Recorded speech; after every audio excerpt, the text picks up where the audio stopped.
Folks, Black Star Network is here. Hold no punches. I'm real revolutionary right now. Black power. Support this man, Black media. He makes sure that our stories are told.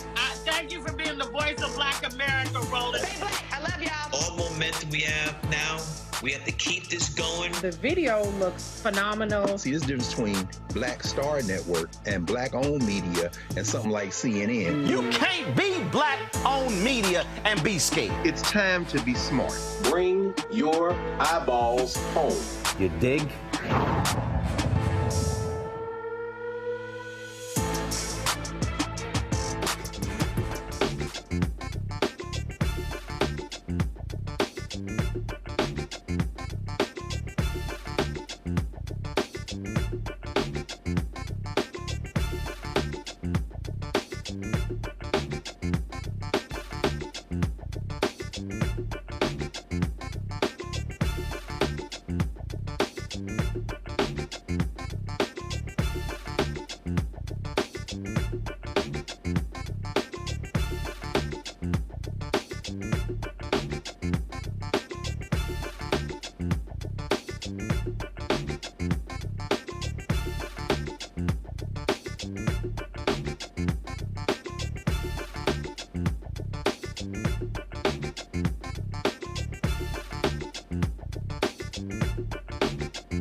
Today is Monday, October 14th, 2024. Coming up on Roland Martin Unfiltered, streaming live on the Black Star Network. I sat down with Vice President Kamala Harris yesterday in Greenville, North Carolina. We talked about a variety of things, including her agenda for black men, as well as how Trump is a threat to African Americans and this country. Also, we talked about what she will do when it comes to the continent of Africa, education, and a host of other issues. It's a conversation you do not want to miss. Also, Chris Towler from the Black Voter Project will be here to discuss recent poll numbers of black men supporting Vice President Harris. Also happening as we speak, black men mobilizing for Kamala Harris or on a Zoom call. We'll show you that live. Also, she'll be speaking tonight at a rally in Erie, Pennsylvania. We'll also be broadcasting that live as well. Black MAGA supporter of Donald Trump, Byron Donalds, admits a second Trump tour will be like his first when it comes to black Americans. We know how that went. Also, Trump said he wants to use the military against Americans who don't vote for him. We tried to tell you. Folks, it is time to bring the funk.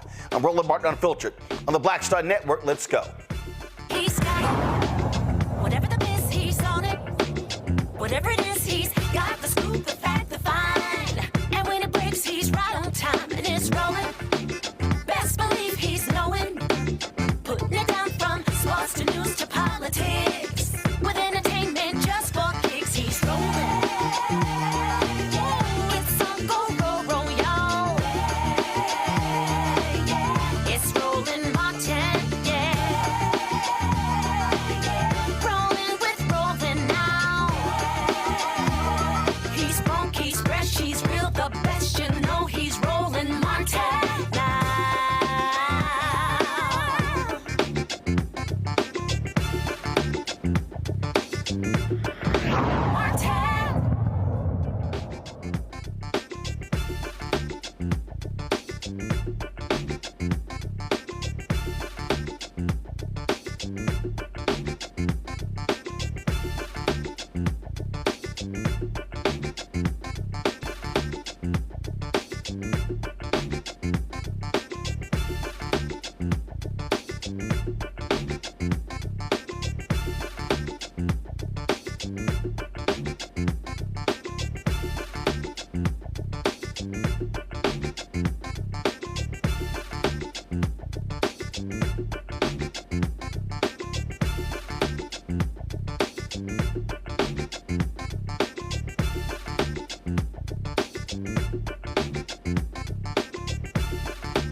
Vice President Kamala Harris unveiled today a plan that speaks directly to black men. She lays out, it's called With the Tools to Achieve Financial Freedom, but it doesn't just cover finances, deals with health and other issues. Here's some of the things in this particular proposal from the Harris-Walz campaign.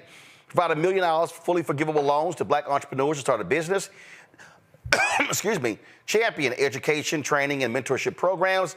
Support a regulatory framework for cryptocurrency and other digital assets. Launch a national health equity initiative focused on black men. Legalize recreational marijuana and create opportunities for black Americans. Also in the plan, as I said, it deals with health, education, any number of things there. Now, of course, you've had folks who've been calling for, oh, we need this specific plan. But the reality is, what you see right here also impacts all black people, not just black men. She wants to create and invest in programs that help expand pathways for job opportunities for black men, including promoting apprenticeships, strengthening the public service loan forgiveness program, and investing in more black male teachers. Now, I sat down with her yesterday in North Carolina. We're going to play that interview for you in about 30 minutes. But right now, though, I do want to talk about this particular agenda. Now, what's happening right now is a group of black men on a Zoom call talking about this very thing. And so they're talking, Trey Baker, with the campaign, is talking to Tony West, the brother-in-law of Vice President Kamala Harris. Let's go live to that call right now. President, we've been on the road almost nonstop since the convention, really. And we've got 3 weeks to go. Sort of two things I'll mention. First is that, or three things. First is that this campaign, as you all well know, this election is very, very close. We've got 3 weeks left before we start, before Election Day. And it is so close in all the battleground states. And I believe that this is one of the few elections in American history that will be decided by not just men. And I think that creates a tremendous opportunity to speak to black men about the issues that we care about most. Second thing I'll say is that the vice president is no stranger to these issues. Throughout her vice presidency, certainly throughout her career, but particularly throughout her vice presidency, she has been convening black men at her residence to talk about these issues that are important to us and to our community. This is something she's done throughout her 20-year public service career, but particularly as vice president, she's put a premium on this, whether it's doing visits to small businesses around the country, small black businesses around the country, or whether it is talking about the health and concerns that black men have and are confronting and dealing with that as vice president. This is something that she has done and has made a priority her entire career, and certainly as vice president. Third thing I wanted to talk about was just to give you the sort of top lines of the policy agenda that the vice president rolled out today, the opportunity agenda for black men. And this is really a comprehensive plan that's aimed at helping black men secure financial freedom, to lower costs, to better provide themselves and their families with what they need in order to be successful. And specifically, there are a couple of top lines that are worth noting. For instance, in the plan, the vice president's proposing up to 1 million fully forgivable startup business loans for black entrepreneurs. That's going to help not only create jobs in our communities, it's going to help supercharge the growth and the creation of small businesses, and particularly black small businesses in this country. We've already seen in the last 3.5 years, more black small businesses started in the last 3.5 years than we had seen in the previous 3 decades. The vice president wants to continue doing just that. Second, this agenda calls for a regulatory framework for cryptocurrency and other digital assets. And as many folks know, many of you know, black folks and Latinos actually own a lot of digital assets and use that as a way of building wealth. You know, for a lot of us, sort of in the generation that I am in and in our parents' generation, the way that families could primarily build wealth was through home ownership. Another vehicle, particularly in communities of color, has been through owning digital assets. And it's important that we have a regulatory framework that protects those investments, protects those investors, but also allows us to develop that technology. And that is what the vice president is proposing. The other thing that is a part of this opportunity agenda is one that goes right to healthcare, a national health equity initiative focused on black men who are disproportionately impacted by right? Mental health, prostate cancer, diabetes, other health challenges, something that is focused on addressing those health issues in a meaningful and impactful way. And then lastly, I guess the last one I'll mention is the legalization of recreational marijuana at the federal level. This is so important because a lot of Black entrepreneurs, as we know, have been able to find opportunity in the cannabis industry.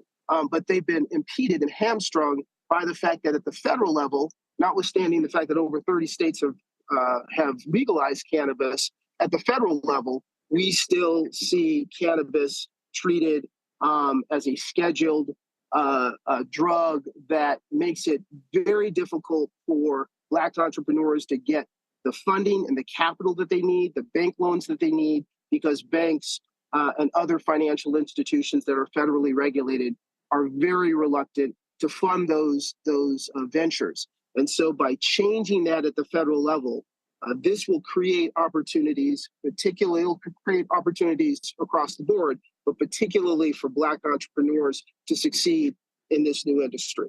So those are the top lines. I'm very excited about it. I'm very excited to be out here on the road and to start talking about this with Black men all over the country. But with that, let me just kick it back over to Trey. Thanks again for joining. Call, but we appreciate what you're doing out on the road. We see you in the car right now. I was with you in Milwaukee. I know you're hitting stops in Philadelphia and in Georgia and elsewhere because it's so important to take this message out. So thank you for the work that you're doing. We will see you on the road as we continue over these next 20 some odd days until we get to Election Day. Appreciate that. We're going to turn now to a group of, or a couple of men who we have on. All right, folks, again, if you want to join that call, we're actually live streaming that on one of our other channels, so you can actually check that out live. That continues as we go forward with our show. Trey asked me to join the calls. I said, Trey, I'm kind of working right now, so I can't do that. Let me bring in my panel, Dr. Julianne Malveaux, economist, president, Emerita Bennett College, also the author out of D.C., Dr. Amakongo Dibinga Sr., professorial lecturer, School of International Service, American University out of D.C., former Renita Shannon, former Georgia State Representative, joining us out of Atlanta. Amakongo, I want to start with you. So, first of all, let's be real clear. All of this stuff has been going on, and I'm just going to say this, that this reminds me of what happened during when Stacey Abrams was running for governor. We saw all of these stories about, oh my God, she's awful with Black men, and Black men not going to vote for her, things are not going well. Then when the election happened, none of that was the case. You have white media driving this narrative, and it was like manna from heaven when Obama made his comments on Friday. And they have been talking about it since Friday, and Saturday, and Sunday, and today. And, the thing for me, as I look at this, is we had the panels last week when we were in Philadelphia. And I'm going to stand on this. I don't care what anybody has to say, and I dare them to come at me on this. When I kept hearing folks say, Black men want to be heard, want to be talked to, totally agree with that. I've been saying since 2012, you got to communicate, you got to message. But then when people kept saying, Black men need to hear a specific agenda, just like all these other Black people kept saying specifics. As a matter of fact, I had somebody on my Instagram page. She didn't say what she was going to do specifically for Black people. Well, in fact, that was the first question that I had asked her, because there was this clip going around on Amakongo when she said, I'm not going to sit here and say what I'm going to do specifically for Black people, but they cut out what she said before that and after that. And I asked her that in the interview. Folks will see later. But every time I challenge these brothers on the issue of,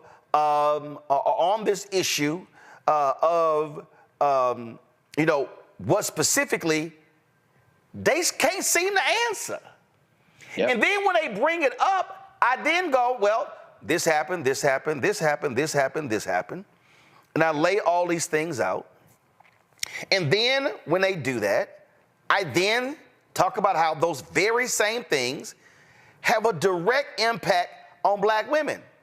And it's not like black women are saying, well, you ain't saying nothing, doing nothing.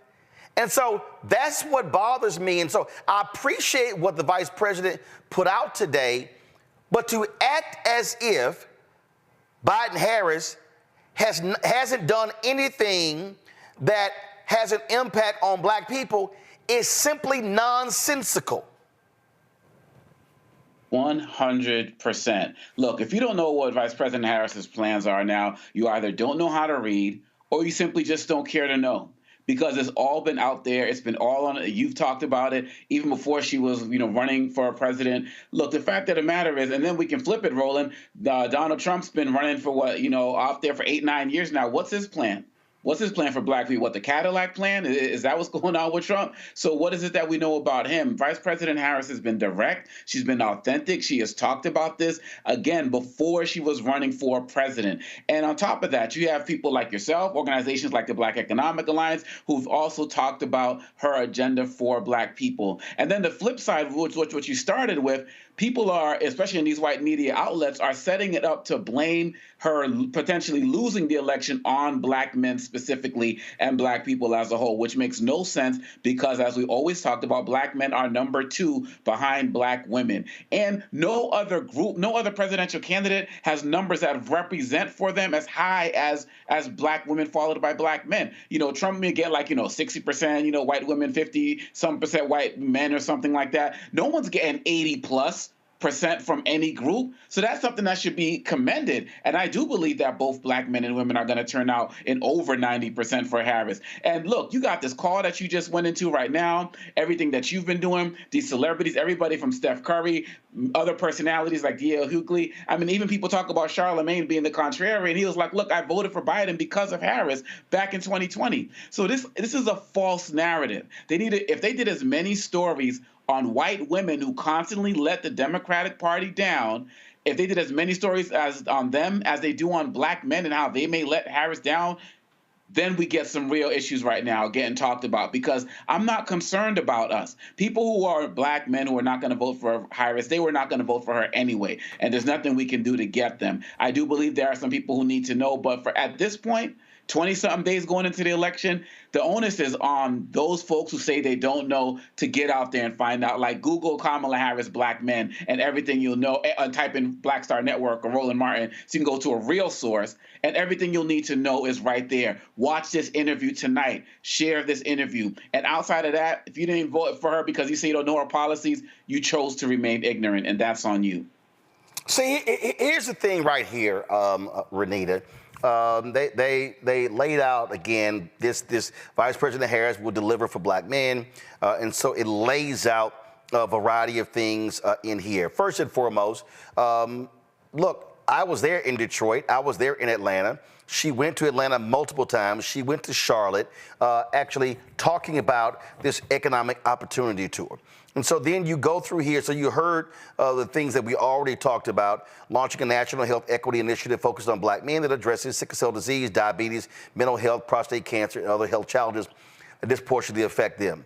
And so then you go through here and you see these things. You look at the issues here where you talk about this $20,000 forgivable loan for black entrepreneurs. And so then when you go through here and you begin to see a partnership with the Small Business Administration, expanding access to bank accounts. Again, when you talk about enabling black men and other workers to profit when company executives profit, expanding pathways for black men to good paying jobs, whether or not they have a college degree, and on and on and on. Now, I say all of that. I say all of that because, again, those things are good because, again, what black folks are saying is I want to hear from you in terms of what you're going to do. But when I think about hashtag we did that, and that's what I use here. Here we go to my iPad, because I asked the White House, tell me exactly what you actually accomplished in 3.5 years for African Americans. I need everybody listening. I'm just going to go through this here. So They sent me, achieved lowest black unemployment rate on record, created 2.4 million jobs for black workers as of August 2024, lifted 400,000 black children out of poverty by increased SNAP benefits through updating the Thrifty Food Plan. Who wants to actually cut the SNAP program? Republicans. Grew black American business ownership at the fastest rate in over 3 decades. Tripled the number of SBA-backed loans to black-owned businesses. Awarded a record $10 billion in federal contracts to black-owned small businesses in 2023. Invested more than $16 billion in HBCUs. Secured a $900 increase to the maximum Pell Grant Award, largest increase in the past 10 years. And here's the piece. That Pell Grant money is actually in addition to the HBCU money. Then approved the cancellation of almost $170 billion in student loan debt, rooted out racial bias in home appraisals, and closed the black-white home valuation disparity gap by 40%. And you'll hear me talk to Vice President Harris about that. Reduced mortgage insurance premiums for FHA loans, saving 76,000 black households $900 a year. Cut costs for high-speed internet to 5.5 million black households with the Affordable Connectivity Program. Distributed $2.2 billion in financial assistance to over 43,000 farmers who experienced discrimination. And of course, Stephen Miller, Trump's white nationalist, sued to stop the money that was allocated to black and Hispanic farmers. Led a historically equitable economic recovery. Black wealth, even after adjusting for inflation, is up 60% to pre-pandemic levels, the largest increase on record. Ending health disparities. It says right here, lowered premium costs by an average of $800 for millions of Americans, increasing black enrollment in Affordable Care Act coverage by 95%, more than 1.7 million people since 2020. That specifically impacts black men and their health. Lowered monthly premiums for health insurance, capped the cost of insulin at $35 and out-of-pocket drug costs at $2,000 for those on Medicare. Announced the first 10 prescription drugs for Medicare price negotiation, saving some $1.5 billion. Made sickle cell disease the first focus of the new Centers for Medicare and Medicaid Services model. Expanded Medicaid postpartum coverage from 60 days to 12 months in 46 states and Washington, D.C., covering 700,000 more women in the year of childbirth. Secured an additional $1.5 billion for a Head Start. Delivered $1 billion to more than 40 states to increase the number of school-based mental health professionals. Signed 2 executive orders directing the federal government to address inequality. Protected Black history as American history. Signed the Juneteenth National Independence Day Act. Designated Springfield 1908 Race Ride and Emmett Till and Mamie Till Mobley National Monuments. Signed the Emmett Till Anti-Lynching Act to classify lynching for the first time as a federal hate crime. Worked to protect the sacred right to vote through executive actions and continued calls for legislation. Appointed the first black woman to the Supreme Court. There are more black women federal circuit court and more black women to federal circuit courts than all previous presidents combined, and more black judges appointed in a single term, more than any other president in American history. Signed an executive order on police reform when Senate Republicans blocked the George Floyd Justice Act. Signed into law the first bipartisan Safer Communities Act. Secured $350 million in funding specifically for community violence intervention programs. Pardoned thousands of Americans under federal and D.C. law for simple possession of marijuana. Helped bring crime to its lowest level in 50 years, lower than during any year of the previous administration. And what's not in here, I'll add, that was one patterns and practice investigation, Renita, under Trump, 12 under Biden-Harris. Donald Trump executed 13 people in 6 months on the federal level, 0 under Biden-Harris. Then, when you look at Department of Justice, mortgage discrimination, settlements with various people, putting former cops in prison for beating black people, jailers and wardens, exact same thing, investigations and action against various juvenile programs in Texas, as well as investigating prison conditions in Mississippi, South Carolina, Georgia, and on. Now, my criticism of the Biden-Harris administration is that this stuff was not constantly touted over the last 3.5 years. But I can't act like it didn't happen. Well, it's that time of the year and this part of the election cycle where, as the election tightens, we see this every time where we see folks who instantly go to blame black men, saying that they are not going to vote for the candidate. And so once again, things are being blamed on black men when, as you said before, it's just not true. The majority of black men do still vote for Democrats, just like the majority of black women do. You mentioned, here in Georgia in 2018, there were over 1 million black people of every gender that did not vote for Stacey Abrams. So this is not something where it's, something that is factually based to just say that black men are always the ones letting us down. It's just not true. I also think this is very interesting that right now the polling shows that Latino men are 15% behind Latino women as it relates to how they feel about the Harris campaign, but nobody is, sort of preemptively blaming them for, impending loss. So I think all of that is very interesting. Yep. This is the thing. Voters are very simple. They have to, number one, understand what you are saying you will do. So things need to be in very simple layman's terms when you're talking about what policies you're going to move forward. And then the second thing is whatever you're saying you're going to do has to align with the voters' priorities. So it doesn't matter how long the list is that you give of the things you've done. If it's not what the voters, what was their top priorities, it will count as essentially nothing. I think that the plan that she rolled out today, I see 2 good points. I see 2 points that need more specifics, but then I see 2 good points that I think hit that sweet spot of easy to understand, and it does go to what I have heard black men say are part of their priorities. It's that $1 million for small business loans. That's important because we've heard over and over again black men say that they are interested in not so much, obviously there's a certain population that wants to have better jobs, and we need that with the livable wage. But then there are some black men who have said this is their life dream, just to be able to start a small business, feed their family, take care of their family, and be able to work for themselves. The second thing that I think is a big deal is the 4th policy that talks about legalizing marijuana. This is so important, not because we are saying that black men care about marijuana so much specifically, but what we know is the war on drugs that started in the 80s ruined a lot of lives, and black men were disproportionately targeted for that crackdown sort of by the criminal legal system. And so criminal legal reform is extremely important. And so whether you're talking about black men saying, hey, I remember what happened to me and this was not fair and it ruined my life, or whether you're talking about black men who maybe never had any interest in marijuana, they still have relatives in their family who are other black men, and black women also have black men in their families too. And they want to know that their lives are not going to be ruined because of policy that just does not make any sense. So I think that those 2 policies that she's got are definitely the sweet spot, and I think she needs to go further in that direction. I'd love to see some clarification on the health initiative, because what are we talking about? Are you saying that even if you don't have insurance, you'll get free colonoscopies, or are we just saying we're going to talk to black men about why it's important to get your colonoscopy? Well, this is the direction. But here's the thing, Julian. Again, go to my iPad. If black men are saying, hey, we want to see loans to black-owned businesses, this is a press release from September 21st, 2023.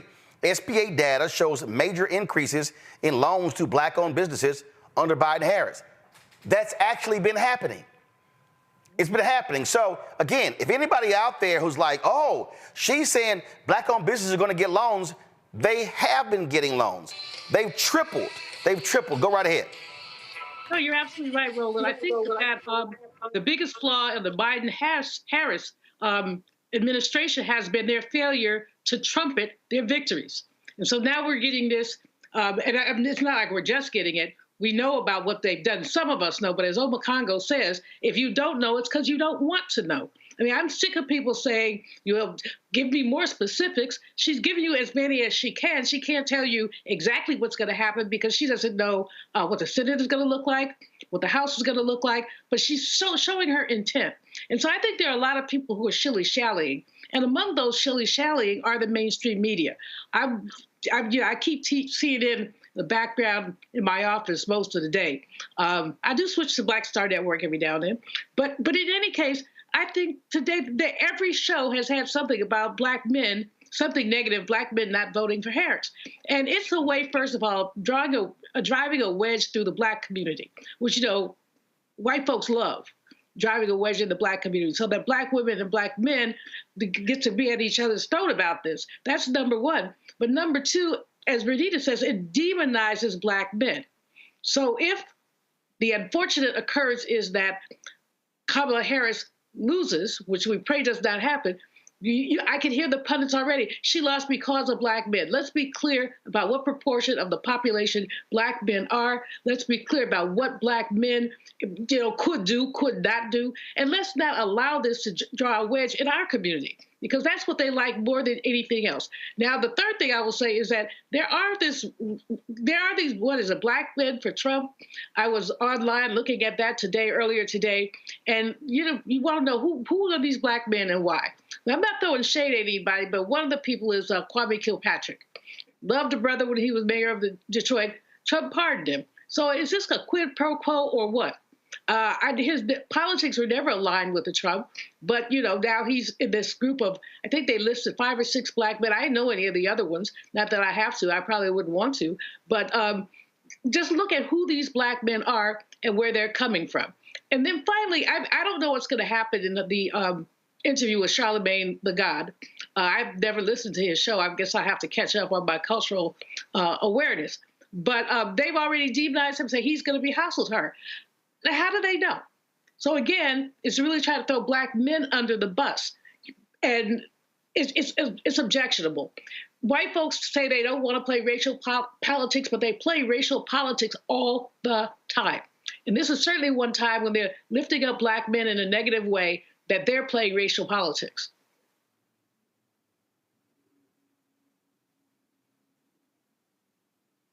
Playing racial politics, white folks do that. Yeah, I actually had turned the mic off. That was Congresswoman Maxine Waters' call. I got to call her back. They play racial politics all the time, and the reality is they need to be challenged as well on what the hell their numbers look like. Chris Towler, he's the director of the Black Voter Project, co-founder of Black Insights Research, joins me now from Sacramento. And again, all of these people, all of these folks, Chris, they going on and on and on, and now everybody and their mama want to analyze the black vote. Okay, and then what all these networks are doing, sending these silly-ass reporters out there to interview brothers playing basketball. But here's what they never ask, Chris. They never first say, are you registered? Then they never asked, if you are registered, when's the last time you voted? So then all of a sudden, oh my goodness, NBC, we went out and talked to a group of black men, and all of them are voting for Trump. When Don Lemon was walking around talking to people, and all these networks have done that, but they don't ask that important question. First, are you registered? 2, do you vote? And everybody and their mama now got an opinion on black men, and none of them are actually looking at data. And the last point here, Chris, before I go to you, they just take whatever poll white mainstream media puts out and just take it as fact. I saw one, oh my goodness, according to this poll, Donald Trump is getting 26% of the black vote. Another poll, 2 out of 5 black men are gonna vote for Donald Trump. And I'm like, not now one black poll has showed any of that. Nothing, Roland. Thanks again for having me on. I think that, just to reiterate this point, the narrative about black men voting for Trump has been blown out of proportion ever since Biden was the nominee. Even back then, the number of black men supporting Trump was not any higher than in 2020. And the data that I have suggests that it's actually dropped since Harris took over the ticket.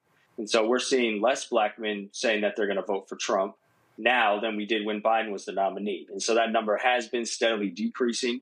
We really expect it to continue to decrease, especially as we move towards the election. And we actually are looking, as you said, at people that are actually going to vote rather than those that are just being polled. And a lot of times you see these likely voter polls, but then you look at the black subsample where they are just trying to get people in, right? They don't have any history or real record of polling black folk. And so they end up with a good percent of even their likely voter sample is made up of people who haven't voted, didn't even vote in 2020. And so right now we've even been modeling at Black Insights the way that black men vote and what actually predicts whether or not black men are going to support Trump versus someone else. And other than the idea of Trump as a threat being a major factor in determining whether or not black men are going to support Trump, it's also whether or not you voted in the past, specifically in 2020. And one of the most forceful predictors as to whether or not a black man says that they're going to support Trump is if they did not vote in 2020. If they voted in 2020, they are far less likely to say that they're going to support Trump this time around. Okay, and so when we look at this, I don't understand. Black men have the lowest percentage of anyone voting for Donald Trump. Why are they not talking to these white men and Latino men and Asian American men? Yeah, at this point, it really does seem like the same old narratives being set up to try and scapegoat black men when it's all said and done. If for some reason Harris doesn't win and loses this election, as you mentioned, black men not only have a higher rate of voting for the Democrats, the lowest rate of voting for Trump of any men, race or ethnic group, but even vote at higher rates than both white women and Latino or Hispanic women. And so the only group that they don't match when it comes to their support for the Democratic Party is black women.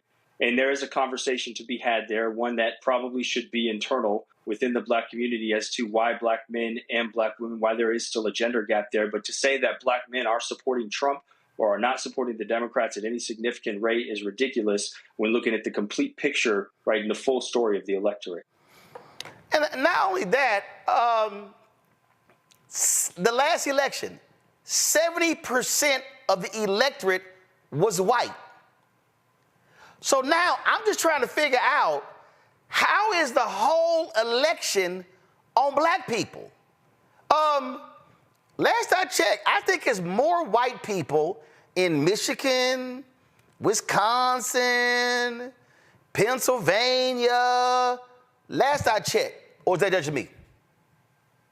No, you're absolutely right. To that point, I think that what we're finding when we look at the polls specifically is that there are very few undecided voters left. We are in a very extremely polarized electorate, polarized political times. And so really, right, there's very little room amongst any racial ethnic group to try and sway people. And so for me, the reason why black voters are so important, though, is because of turnout numbers. And if black folks can get to vote, are turning out at a greater percentage than they are of the population, if they are overrepresented in the electorate, then that tremendously helps to the Democratic Party, right? Because, you know, every 100 people that turn out, every 100 black people that vote, 80 to 90 of them are going to vote Democrat. And so it really makes sense for the Democrats to target black people rather than continue to question whether or not black people, and specifically black men, are faithful in their support. And again, when we start looking at these things, again, so all of this focus is on black men. This literally is what Congressman Byron Donalds said about Trump's black agenda. Turn to the topic of what Kamala Harris is doing this coming week, particularly Monday and Tuesday. She's got several events courting black voters.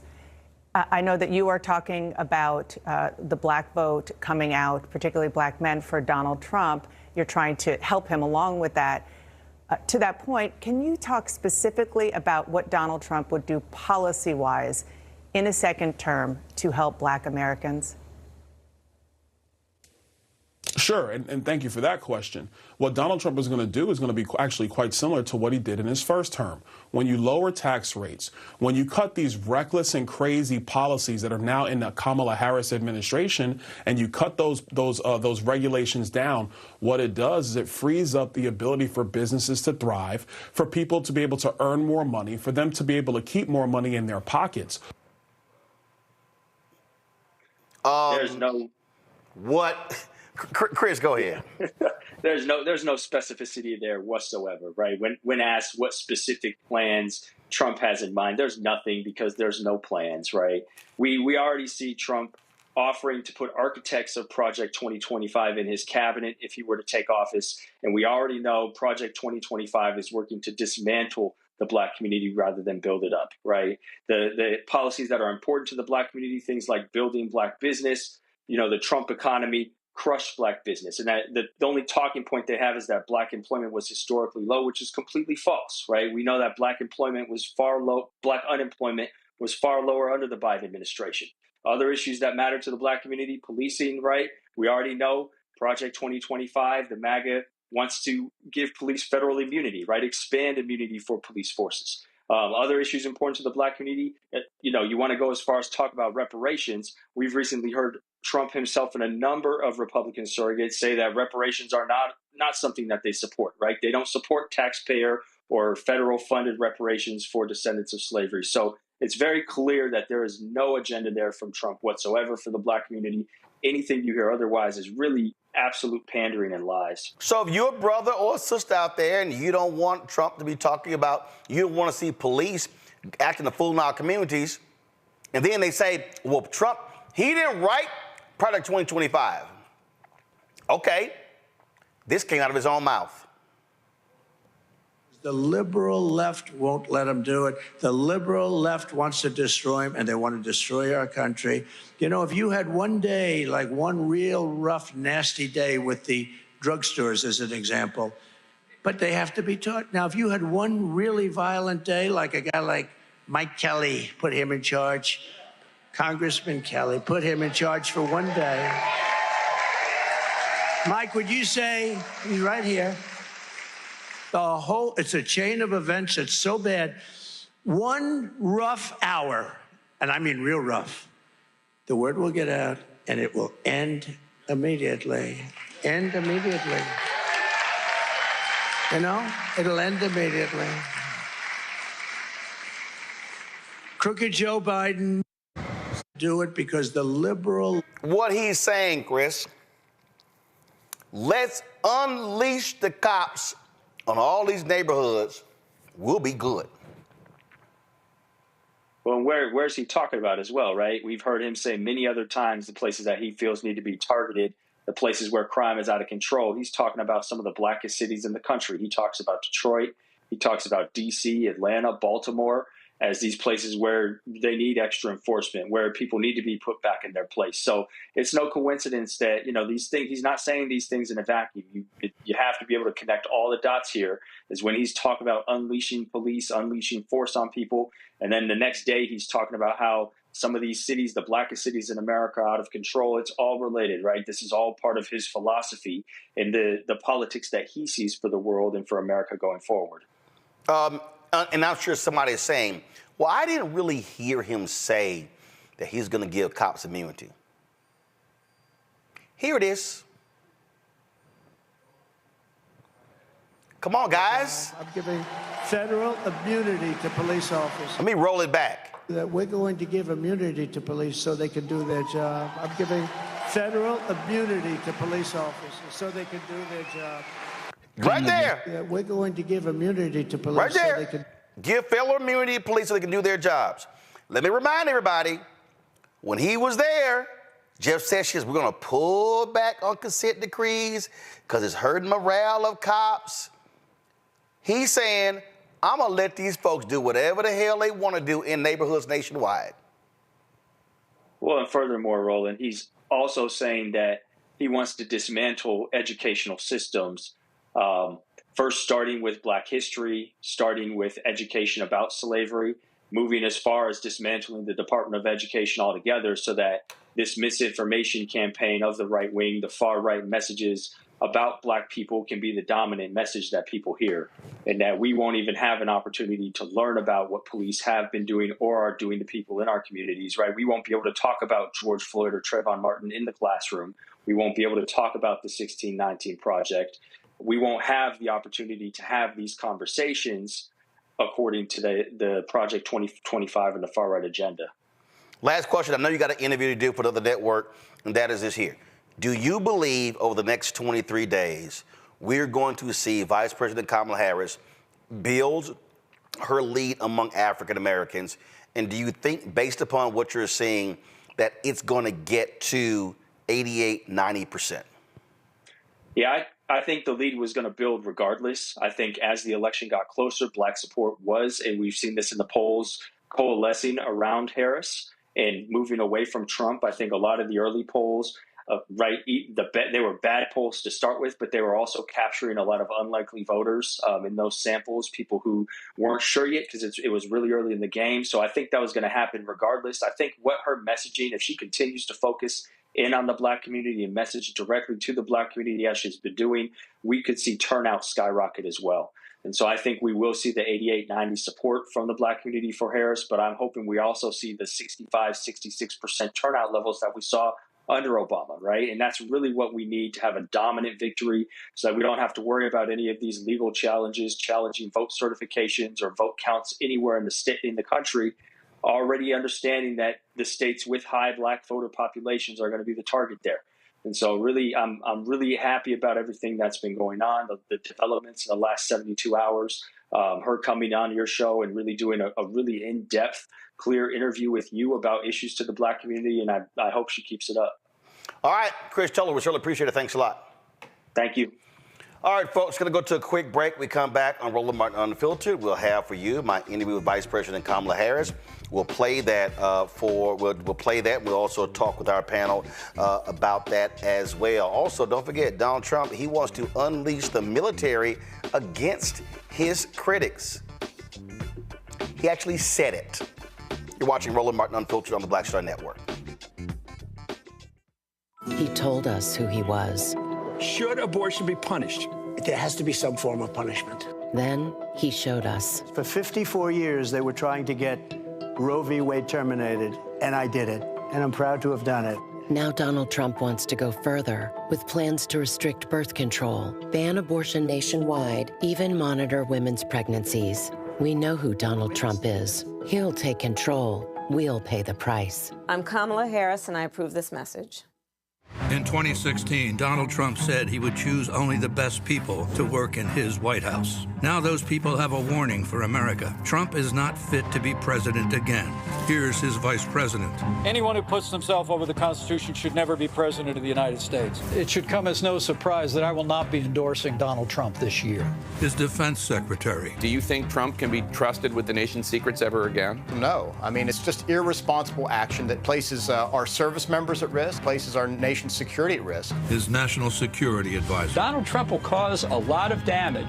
The only thing he cares about is Donald Trump. And the nation's highest-ranking military officer. We don't take an oath to a king or a queen or to a tyrant or a dictator. And we don't take an oath to a wannabe dictator. Take it from the people who knew him best. Donald Trump is a danger to our troops and our democracy. We can't let him lead our country again. I'm Kamala Harris, and I approve this message. I get it. The cost of rent, groceries, and utilities is too high. So here's what we're going to do about it. We will lower housing costs by building more homes and crack down on landlords who are charging too much. We will lower your food and grocery bills by going after price gougers who are keeping the cost of everyday goods too high. I'm Kamala Harris, and I approve this message because you work hard for your paycheck. You should get to keep more of it. As president, I'll make that my top priority.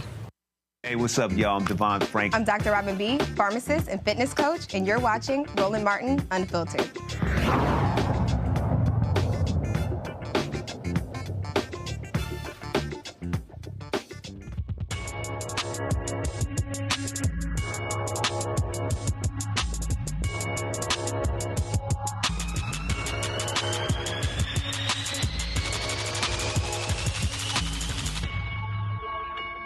Vice President, Roland glad to have you here. Ready to bring the funk?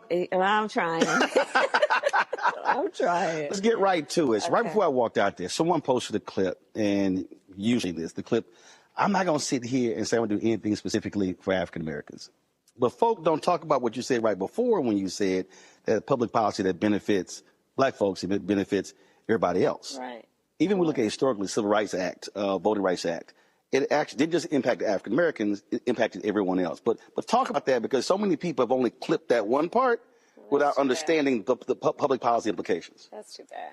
That's too bad. I'm sorry to hear that. Right. So you know that, I mean, going back even before, but Dr. King was very clear, right? If you have certain policies that recognize, one, that not everybody starts out on the same base.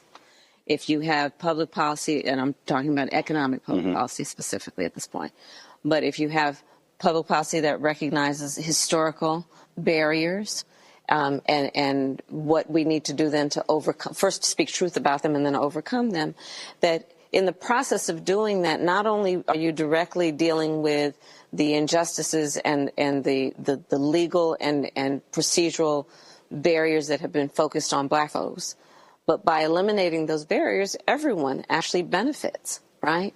And I know that to be true. So my policies include what I know is going to have a profound impact on black folks around economic policy, but everyone will benefit from them. I intend to create as president what I have named an opportunity economy that taps into the ambitions and the aspirations and the dreams of the American people, and then addresses those in a way that recognizes, unlike my opponent who was handed $400 million on a silver platter and then filed bankruptcy 6 times, not everyone has access to those kinds of resources, but when you give people access to those resources, they thrive and we all benefit.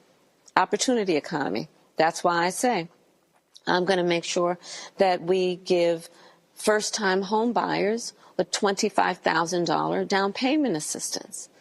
Because, again, we know that when you look at the history of how black folks have been denied the opportunity for home ownership, be it redlining or what we know has still been happening around a bias in home appraisals, that it is a barrier to achieving intergenerational success. But when we address it by doing things like helping folks get their foot in the door with a down payment assistance, they will have the ability to be on that track of intergenerational wealth building. My plan for extending and expanding the child tax credit, $6,000 for the first year of a child's life. Because our parents, just like any parent, have a natural desire to parent their children well, but not always the resources to do that. So $6,000 in the first year of your child's life helps you buy that car seat or crib or the clothes that are necessary to build the foundation for that important phase of their development that gets them on the right track. I do want to do the housing piece because what I think is not being talked about, the building of new housing stock. Yes. And so because of the home foreclosure crisis, we literally built under 9 or 10 million homes in 2010, 2020. We're underbuilt now as well. The fewest homes being built since the 1940s. Yes. So a huge part of this problem with housing is that we don't have the stock. So talk about that piece there, because you got demand, but you don't actually have right now the available homes. So, and I'm glad you actually presented the point the way you did, because let's also go back to what you know in my history on this in terms of being Attorney General. When I took on the big banks, and because they were doing predatory lending, and a lot of the folks who were targeted with that predatory lending were black folks who were being told, oh, you don't need to worry about it. We're going to give you this money. And so you can buy a home without actually doing the analysis to figure out if they'd be able to afford to pay it back, right? And folks trusted the banks that if you're going to loan me the money, then you must have determined I have the ability to actually, be able to see it through. And the foreclosure rates for black homeowners during that crisis. 53% of black wealth wiped out. That's exactly right, Roland. I took on and sued the big banks and ended up delivering $20 billion for the homeowners of California. The former President Obama recently mentioned the fact that I actually took on the Department of Justice and the administration, saying I'm not going to do a deal that brings crumbs to the table. But not just when you're Attorney General, because even right now, the DOJ, Civil Rights Division, the redlining lawsuits, mortgage discrimination. We have been taking all of it on. Mortgage discrimination, also discrimination in home appraisals. We've taken on the fact that, you know, those stories about a black family is trying to get their home appraised. They want to get a second mortgage, they want to sell the house, whatever. And they bring in the appraiser. The appraiser looks around, looks at the family pictures, and appraises it for less than it's worth. The famly knows that. They're not stupid. The black folks got to remove photos, so books, then they DVDs, remove photos and everything else, right? They remove all the blackness. All of that. And then they ask a white family that's a friend of theirs, come in, they put up their pictures, and the house gets appraised for more. Racial bias, we're taking that on for the first time. And I want to give due credit to former Secretary of HUD, Marcia Fudge, for being a leader on that. These are the things we've taken on. And as president, to your point about supply, I'm going to create tax incentives for home builders and developers to build 3 million new housing units by the end of my first term, because a big part of jacking up the prices has been the supply is not meeting demand, so the prices are higher.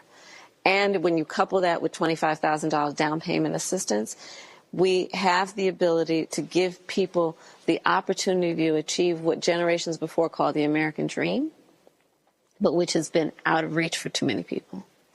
My work around thinking about how it's going to directly impact black folks is knowing that when you look at racial bias in home appraisals, when you look at the disproportionate rates of black home ownership to other people having home ownership, it's too low. And it's not because we don't aspire to have a home or buy a home.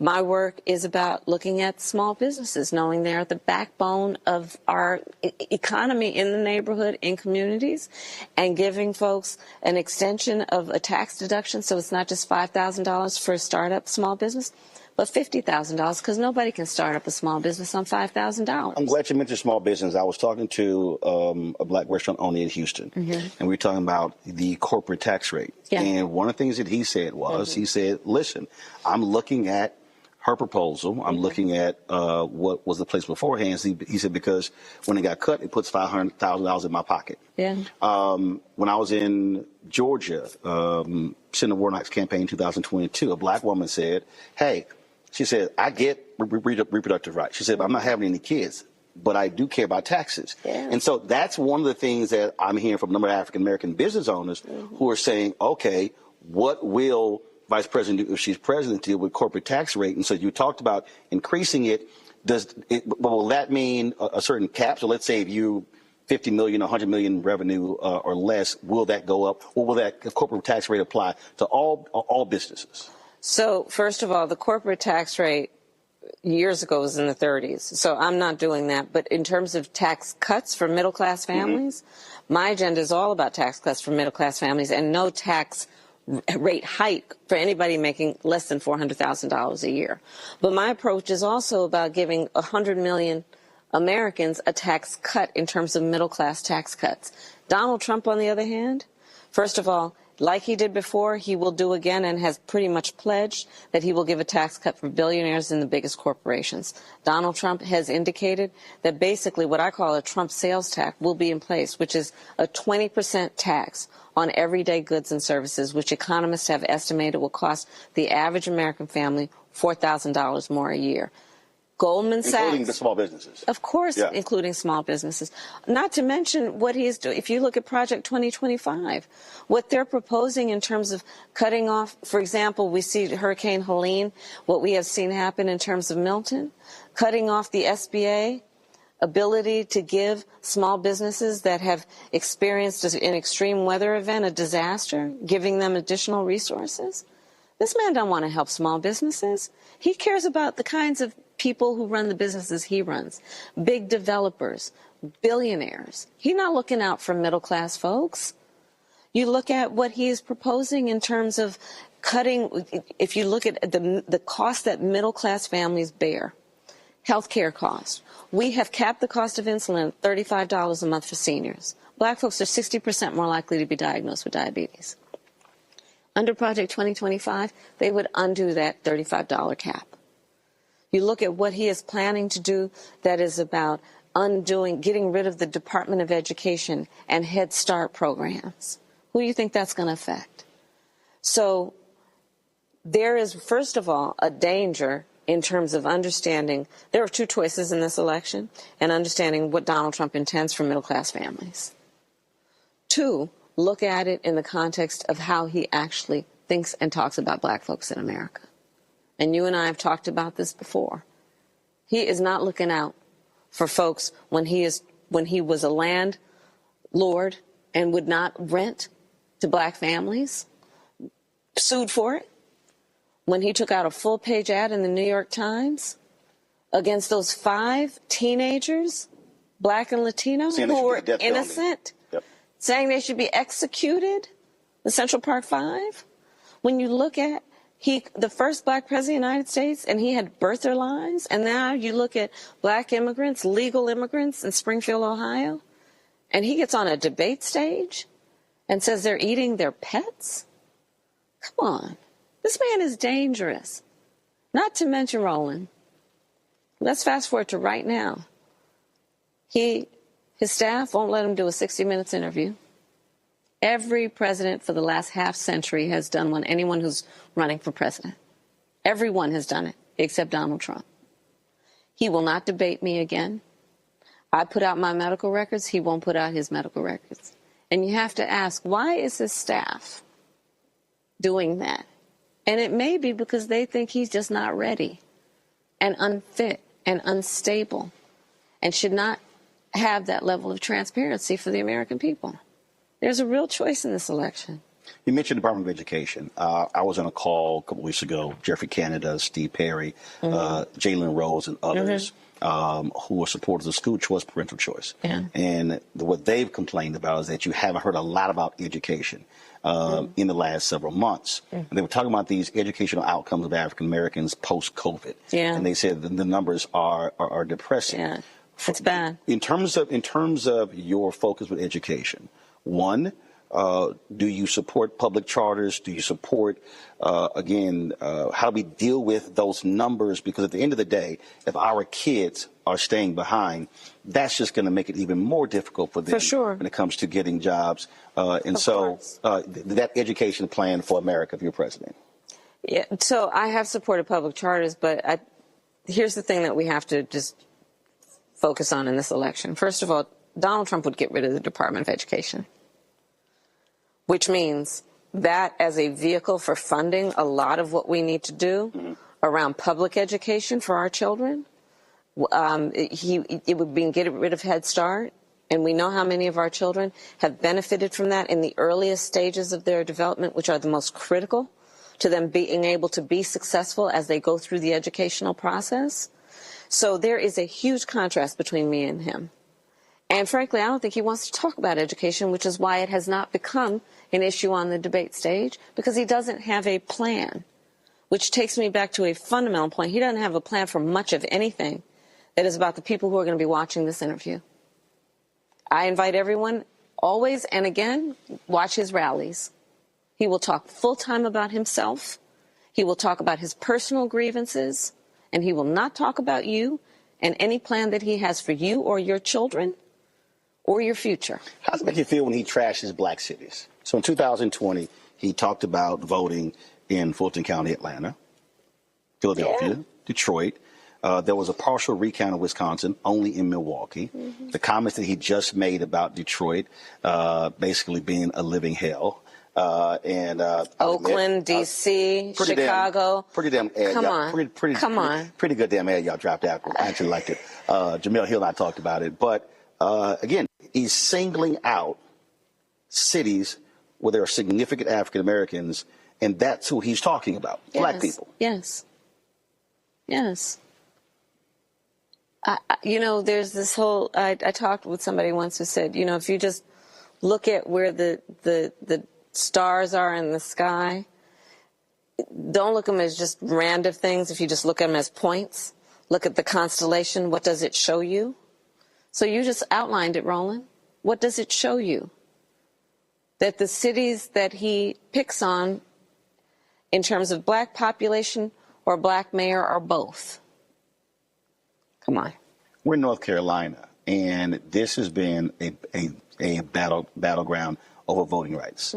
Federal judges 8 years ago said there was laser-like precision targeting African Americans. Yes. That is still a major issue. You got the Supreme Court with their decision regarding Section 4 of the Voting Rights Act. And so what if Congress doesn't move, what can you do to shore that up? Because that continues to be a major issue.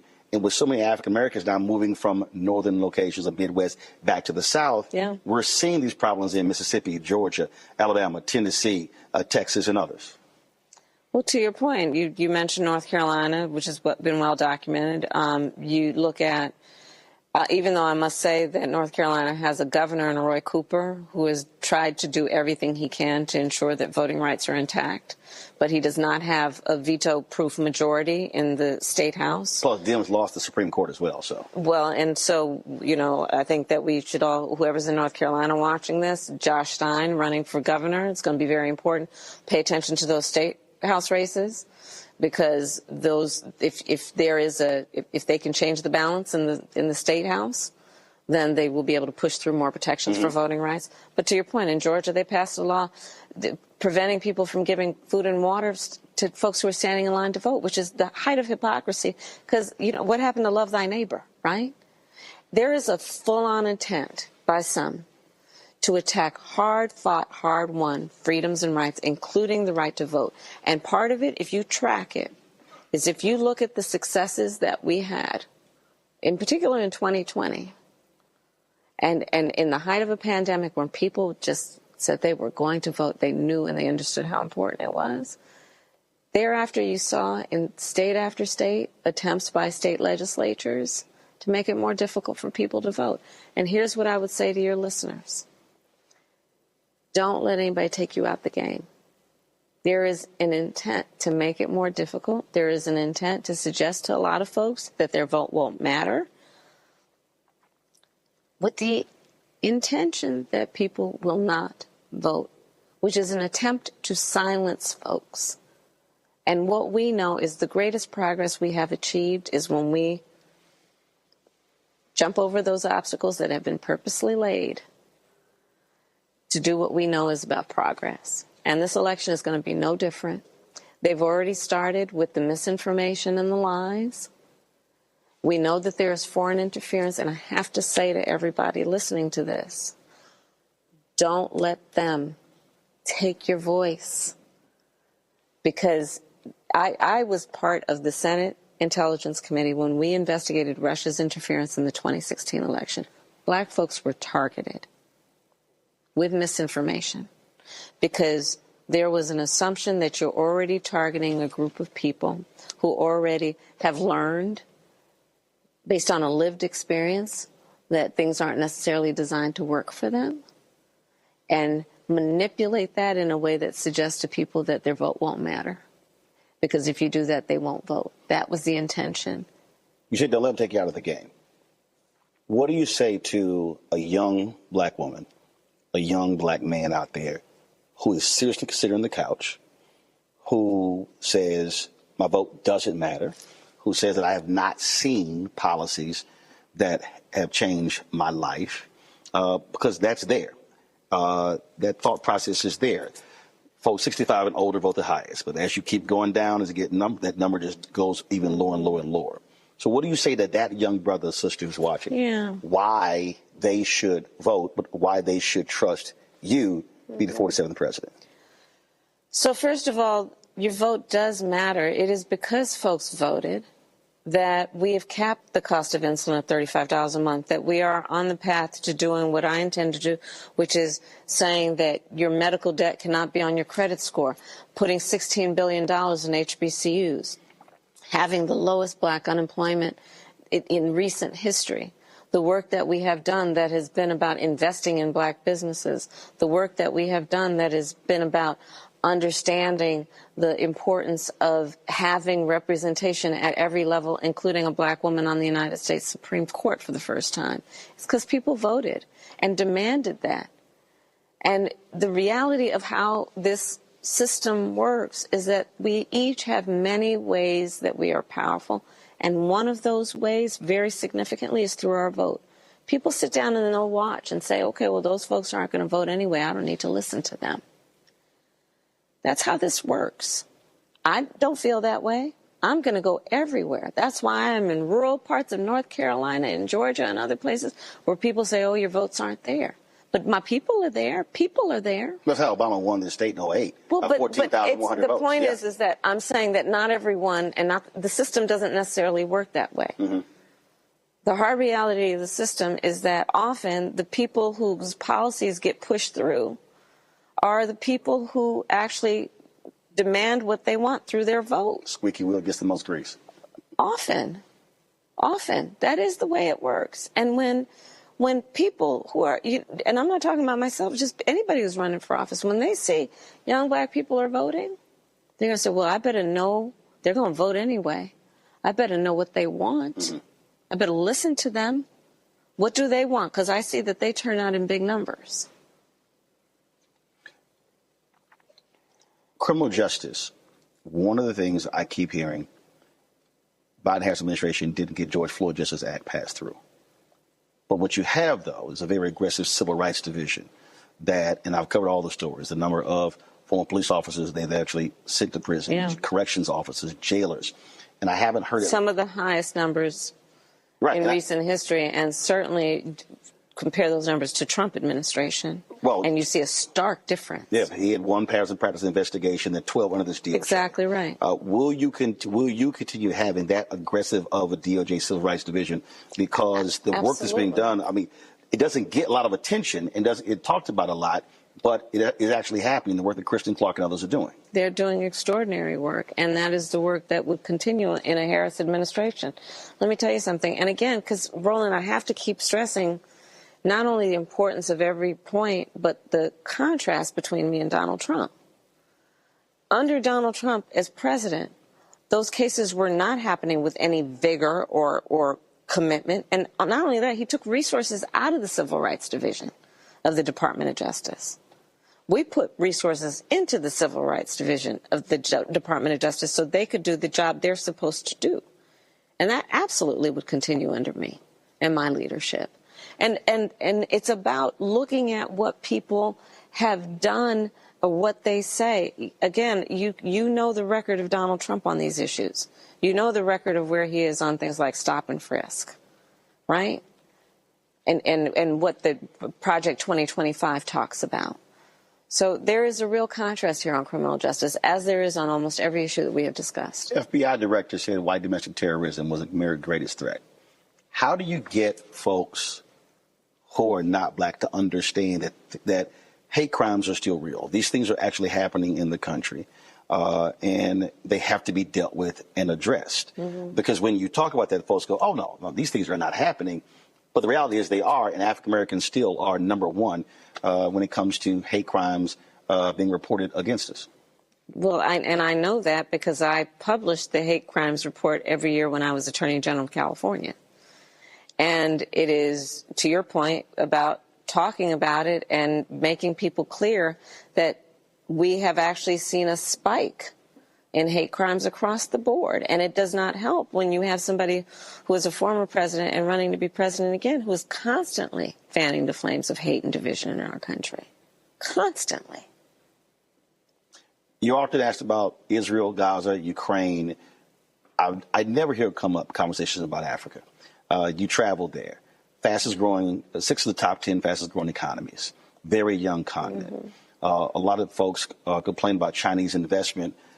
But in terms of your presidency dealing with the continent in those countries, what will that look like? Because that's the future of this world when you look at, again, those economies. And I've been to several countries, and those presidents are saying, hey, we want to build. You came with me.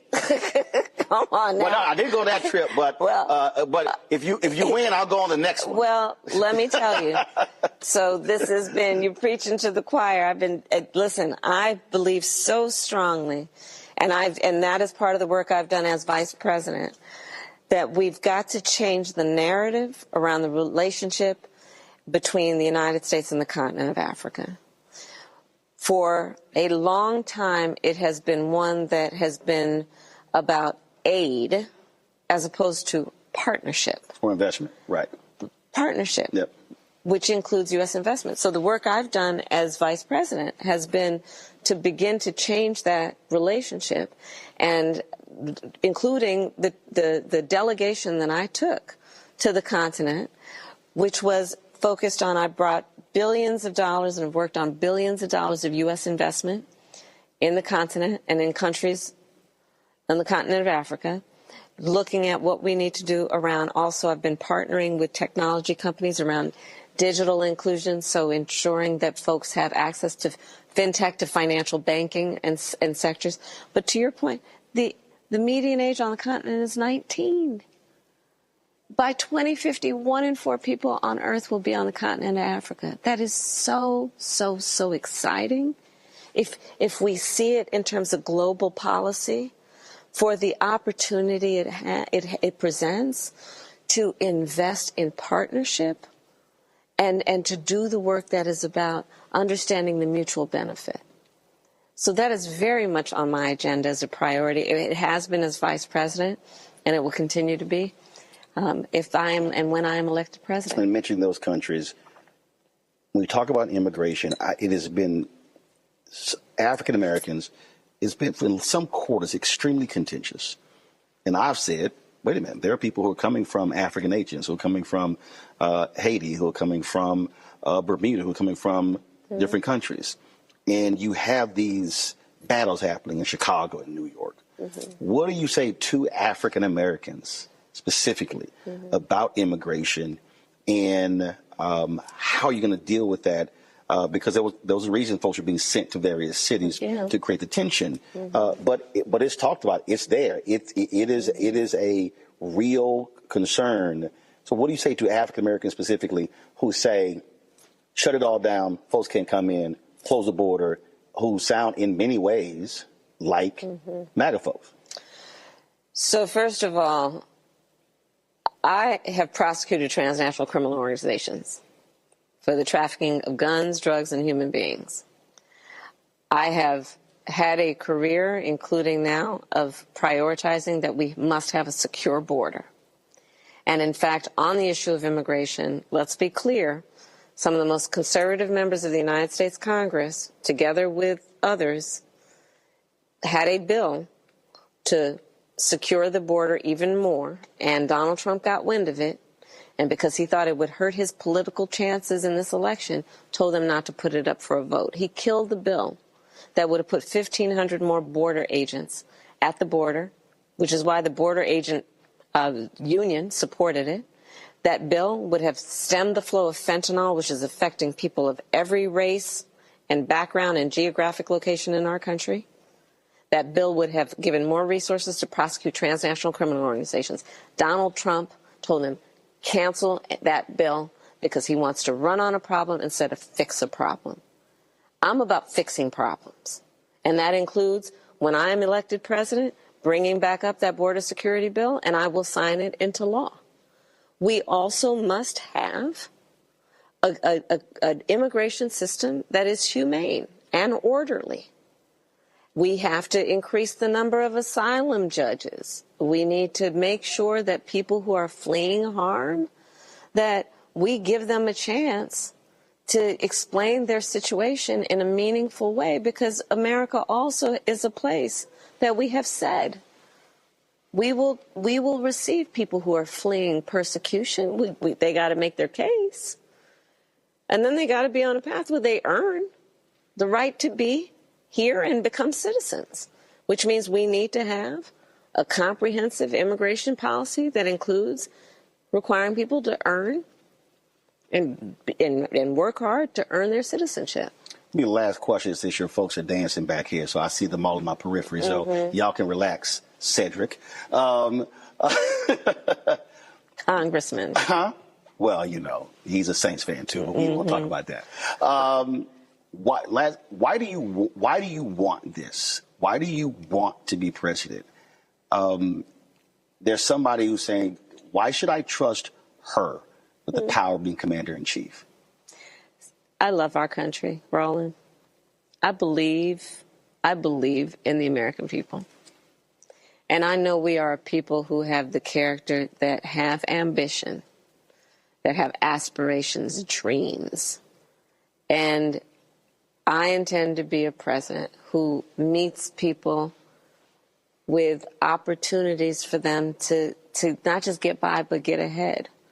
I believe in our country and the importance of its strength in terms of what that means to the world.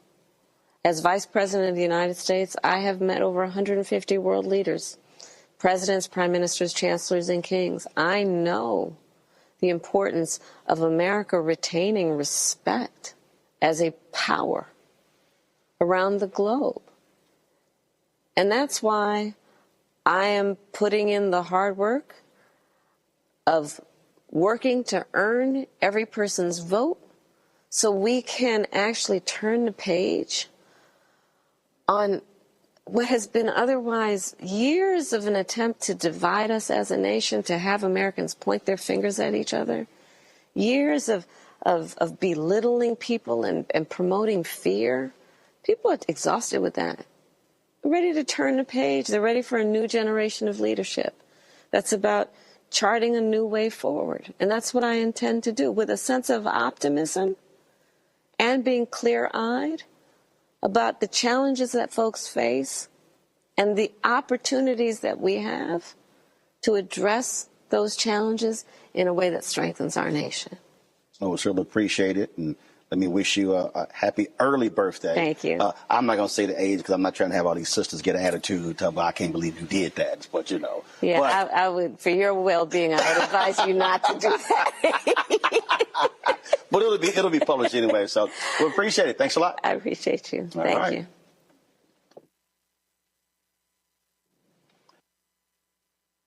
Bob and I both voted for Donald Trump. I voted for him twice. I won't vote for him again. January 6th was a wake-up call for me. Donald Trump divides people. We've already seen what he has to bring. He didn't do anything to help us. Kamala Harris, she cares about the American people. I think she's got the wherewithal to make a difference. I've never voted for a Democrat. Yes, we're both lifelong Republicans. The choice is very simple. I'm voting for Kamala. I am voting for Kamala Harris. IVF is a miracle for us because it allowed us to have our family. After having my daughter, I wanted more children, but my embryo transfer was canceled 8 days before the procedure. Donald Trump overturning Roe v. Wade stopped us from growing the family that we wanted. I don't want politicians telling me how or when I can have a baby. We need a president that will protect our rights, and that's Kamala Harris. I'm Kamala Harris, and I approve this message. Of 100 Republicans who worked in national security for Presidents Reagan, both Bushes, and for President Trump, now endorsing Harris for president. She came up as a prosecutor, an attorney general, into the Senate. She has the kind of character that's going to be necessary in the presidency. Vice President Harris is standing in the breach at a critical moment in our nation's history. We have a shared commitment as Americans to do what's right for this country. This year, I am proudly casting my vote for Vice President Kamala Harris. Former generals, secretaries of defense, secretaries of the Army, Navy, and Air Force, CIA directors, and National Security Council leaders under Democratic and Republican presidents, Republican members of Congress, and even former Trump administration officials agree there's only one candidate fit to lead our nation, and that's Kamala Harris. I'm Kamala Harris, and I approve this message. Hello, we're the Critter Fixers. I'm Dr. Bernard Hodges. And I'm Dr. Terrence Ferguson. And you're tuned in to Roland Martin, Unfiltered.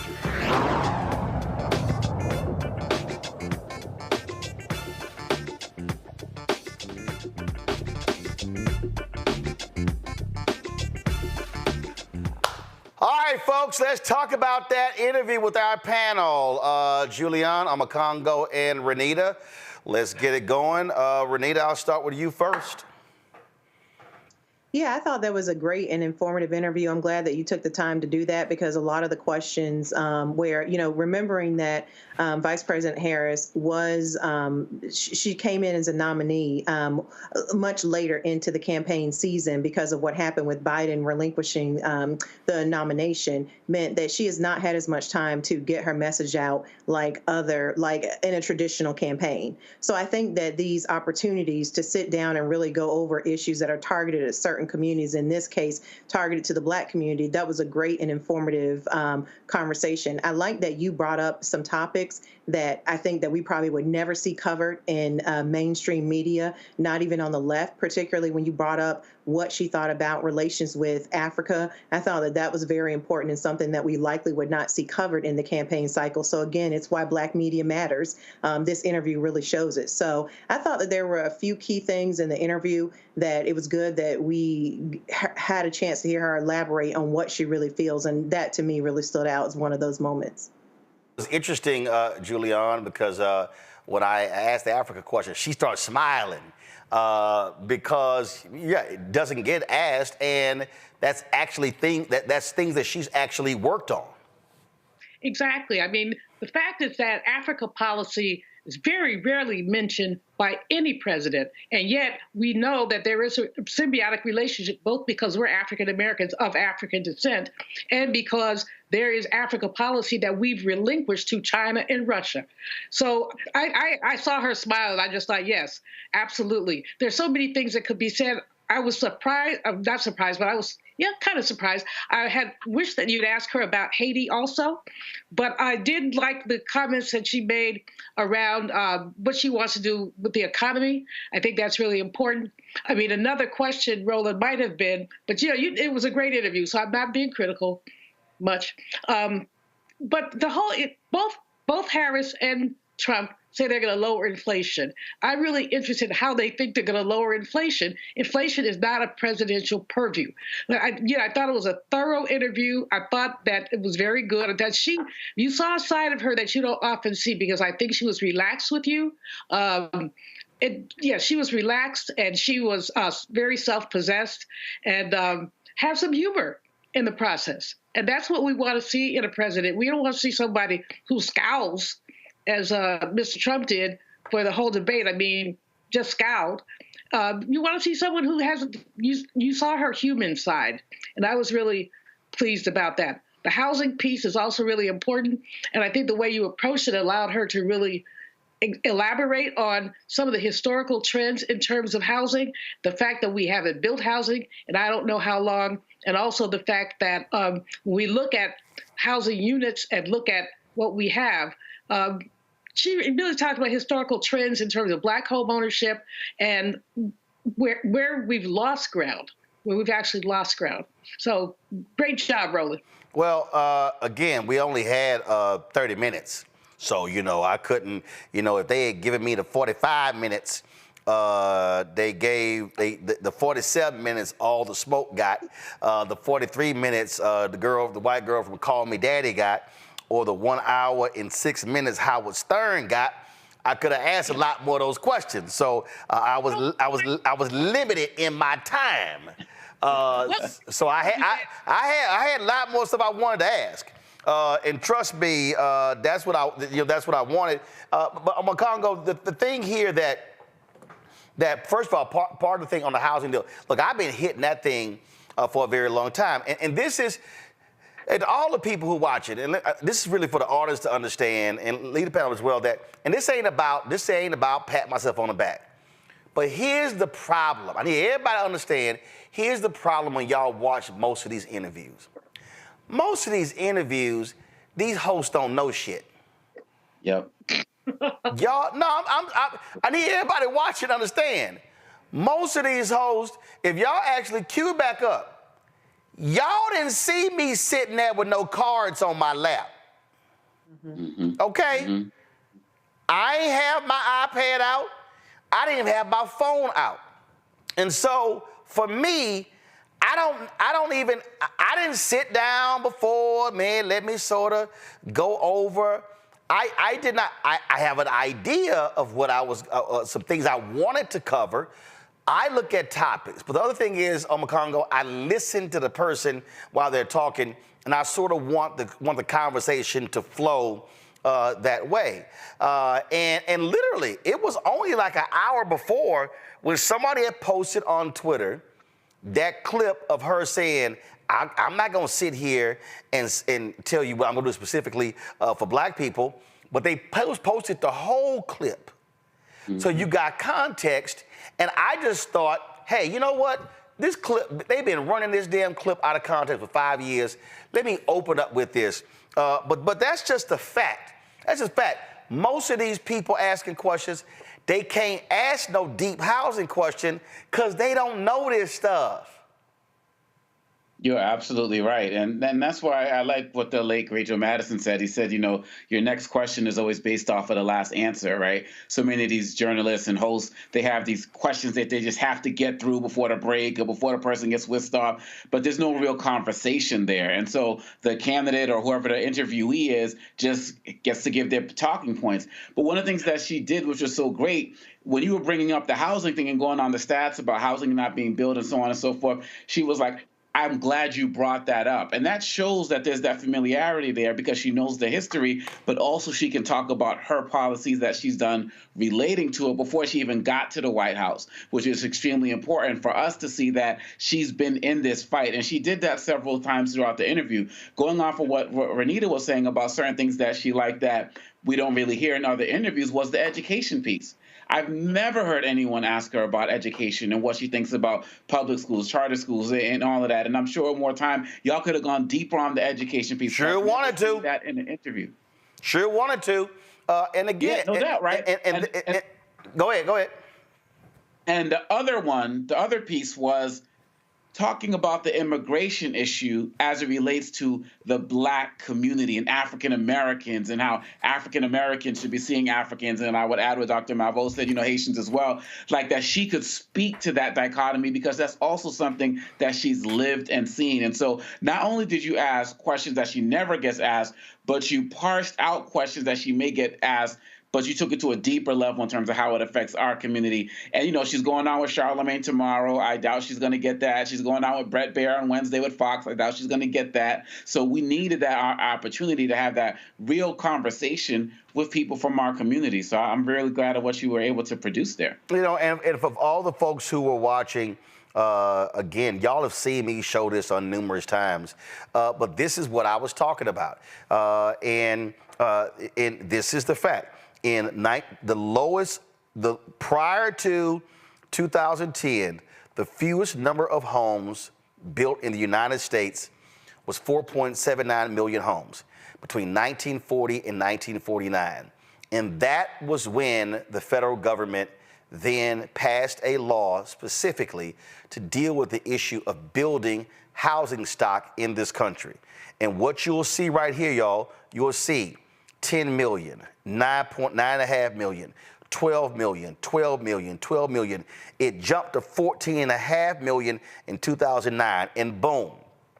The housing foreclosure crisis hit in 2008, impacted us in 2009, and then this was the result. If y'all want to better understand why there's a major housing crisis in the United States, it's right here. The fact that we built 8 million fewer homes in between 2010 and 2019. And the problem is we built fewer homes than we should be doing in 2020 to present day. So everybody else, when they keep talking about her housing plan, they keep focusing on the $25,000. They all, I've watched all these shows, they all completely ignored her saying we got to build 3 million more new homes, providing incentives for developers. Because here's the piece, and she talked about it. If you do that, then what's going to happen is cost of housing is going to go down because you got more stock. Because your demand is already there, so now you got more availability. And what it does is it lowers what's happening with rental properties. So the problem we have right now in America, there are people who can afford a new home who are actually renting. And so I just need people to understand how our economy is supposed to work. We're supposed to transition from rental into owning. But when private equity, and then the estimate is that private equity, and again, that's why I wish I had, oh my God, I had 15 more minutes, because private equity is going to be owning 40% of all single-family homes by 2030. Y'all, that's in 6 years, 40%. Private equity don't want you owning a house. They want you paying high rents because they're going to keep making money. And so that, for me, that's why, for everybody to understand, that's why I didn't waste time asking her about Obama's comments about black men. Because I was there at the 100 Black Men Conference. And so the Shade Room did an interview with her. They asked her. I didn't know what they were going to ask, but I purposely didn't ask that question because I knew what other folks were going to ask. I wasn't wasting my time with no Israel, Gaza, or no Ukraine question, because that question has been asked 5,000 times. I saw that damn interview NABJ did, and I was sitting here like I wouldn't have asked half of them damn questions, because there are questions that white media ask. And so I need people to understand This is why black-owned media matters. This is why we have to have access, because we are going, and we're supposed to go there asking different stuff than what they put out there. And that's just important. So, again, I need people to understand that. I thought what also, and it was important to get her on the record, and they've been talking about it, again, Donald Trump's attacks on black cities, and then how she expanded on that, and then asking her about hate crimes and about the Department of Justice Civil Rights Division. That stuff to me, Renita, again, doesn't get covered. And I'm going to tell you right now, and I done told Karine Jean-Pierre this directly. I done told the Chief of Staff this directly. I done told Neera Tanden directly. I'm like, I don't know why in the hell y'all never talk about what the hell is going on with the Department of Justice, because it's some great work being done. Y'all never talk about it. Right. And I think that the reason they never talk about it is because they're still trying to straddle the line and basically kind of straddle the line of trying to please people who don't want to see cops critiqued at all versus people who want to see actual, us move closer to everybody being dealt with fairly and equally within the criminal legal system. And so I think that they make a mistake with that. Listen, as I know from having to campaign many, many times to the public, is that you're not going to win everyone's vote. That is impossible. So you have got to understand who your base is, and you have got to go for those folks and go for the portion of the electorate that you need in order to win an election. So I think that there were a lot of details in that part of the interview that, like you said, we're not going to hear those types of breakdowns of mainstream media, because they mostly cover what is quick to cover, what is not very complex, because then that sort of lends to more of the entertainment style of news. And that's generally what they stick to. Anything that's going to be complex but still important are things that are not generally going to be covered by mainstream media. So I was glad that you hit on that, and we were able to hear more of what the DOJ has been doing.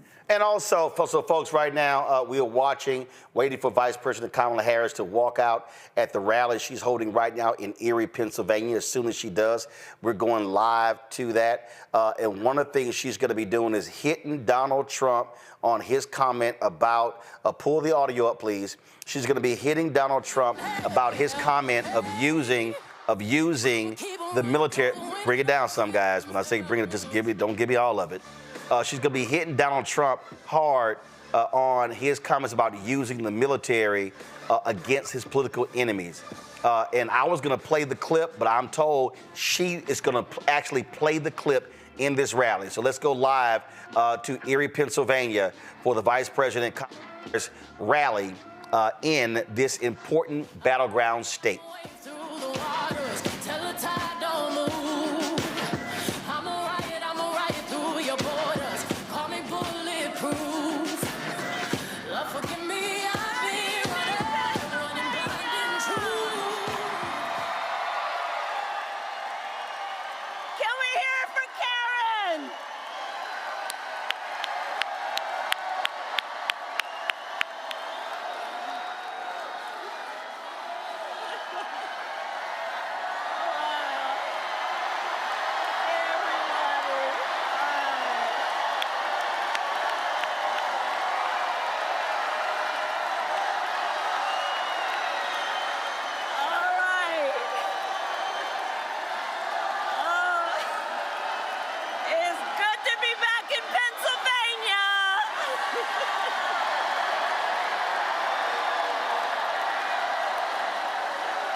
Okay.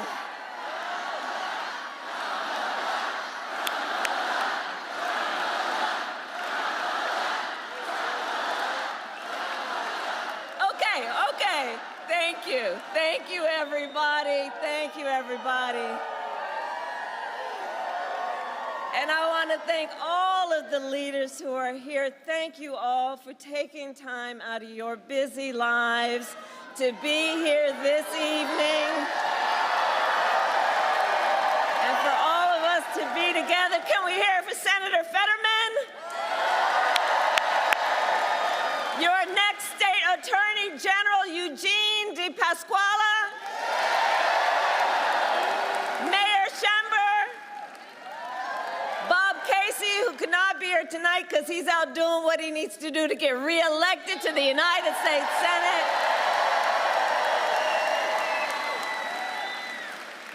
All right. Okay, let's get to work. Let's get to work. Okay. Okay, so here's the thing, Pennsylvania, we got just 22 days until Election Day. 22 days. And we are nearing the home stretch. But here's the thing. This is going to be a tight race until the very end, okay? We are the underdog. We are running like the underdog. We have some hard work ahead of us. But here's the thing also. We like hard work. Hard work is good work. And with your help in 22 days, we will win. We will win. We will win. We will win. We will win. We will win. And here's why. And here's why. Because this election is about two very different visions for our nation. One is focused on the past, and ours focused on the future.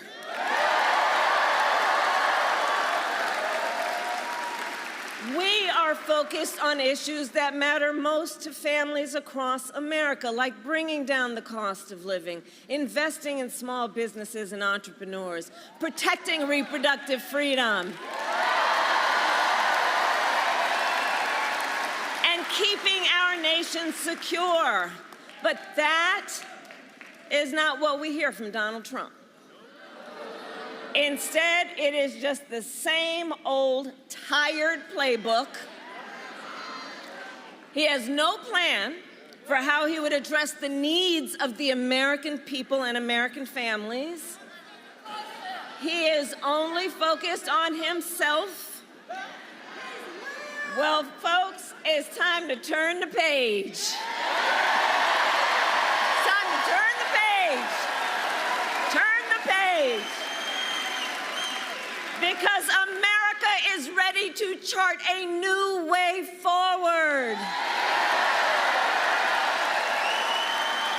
And America is ready for a new and optimistic generation of leadership. Which is why Democrats, Republicans, Independents are supporting our campaign. Because we need a president who works for all the American people. We are all in this together. And as you all know, this has been the story of my entire career. My entire career, I've only had one client, the people.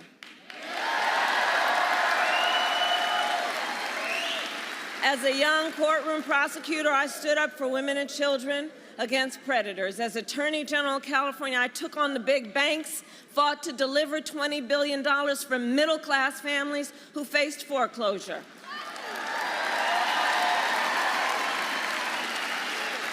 I stood up for veterans and students who were being scammed by for-profit colleges. For workers who are being cheated out of the wages they were due.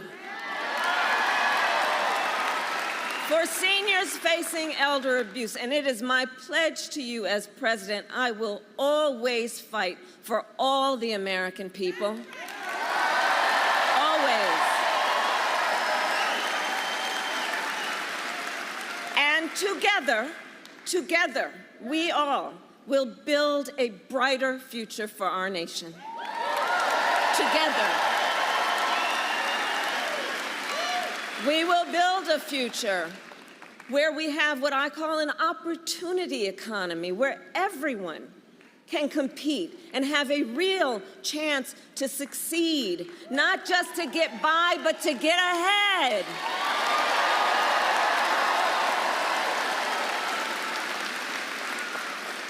Under my economic plan, and by the way, you know, so dude wants to talk about his plans, which really are about cutting taxes for the richest people, please do check out the Wall Street Journal or Goldman Sachs or the 16 Nobel laureates or Moody's, who have all analyzed the plans and said mine will strengthen the economy, his will make it weaker.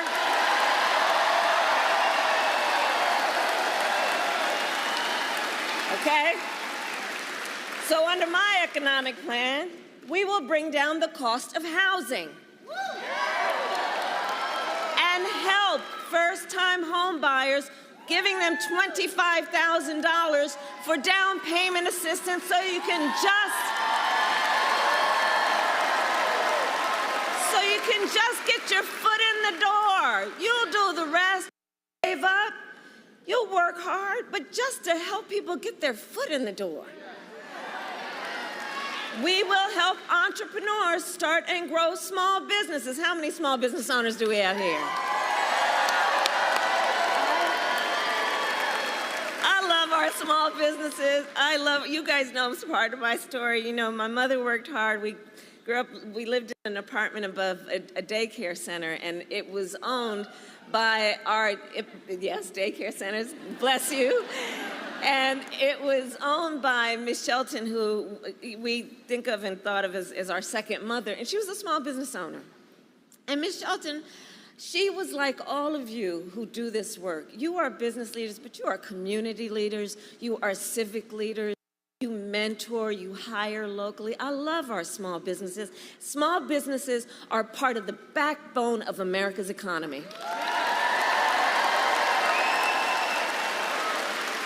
So you all know what I'm talking about. And as we move forward, what we are going to do in terms of knowing that small businesses must get the support you need to start up and to grow. We will expand under my economic policy Medicare to cover home health care for seniors.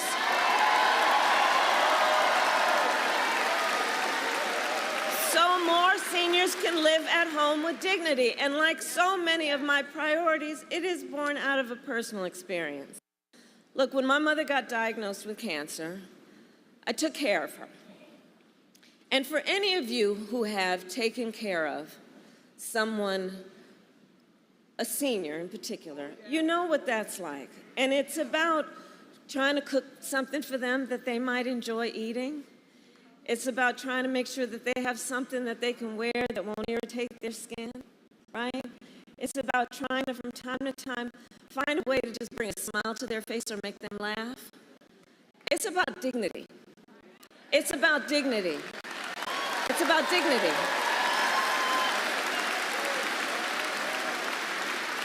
But far too many people who want and need to take care of family members, either you have to leave your job or spend down everything you have to be able to qualify for Medicaid. That's not right. I look at the sandwich generation. So we refer to folks who are raising young children and taking care of your parents, the sandwich generation in between. Balancing all of that, it's a lot of pressure. And you need and deserve to have the support to be able to handle all of that in a way that we know you are adding so much to our community, societies, and our economies. So I have a plan, and my plan is to make sure Medicare, not so you have to pay down everything and get on Medicaid, so that Medicare helps pay for home health care. So you can do the work you need to get done in terms of the seniors in your life. Under our plan, we will lower the cost on everything from health care to groceries. Look, I'm going to take on corporate price gouging just like I've done before. I'm going to do it again.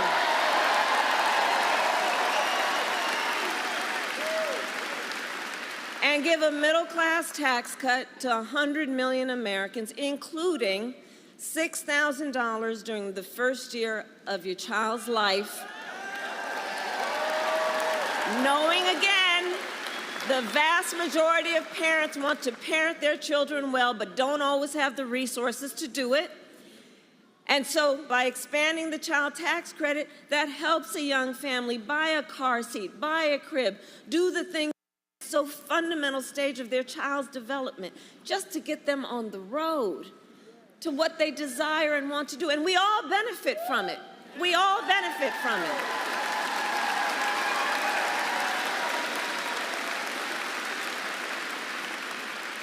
So all of this is to say, I will always put the middle class and working families first. I come from the middle class, and I will never forget where I come from. Never forget where I come from.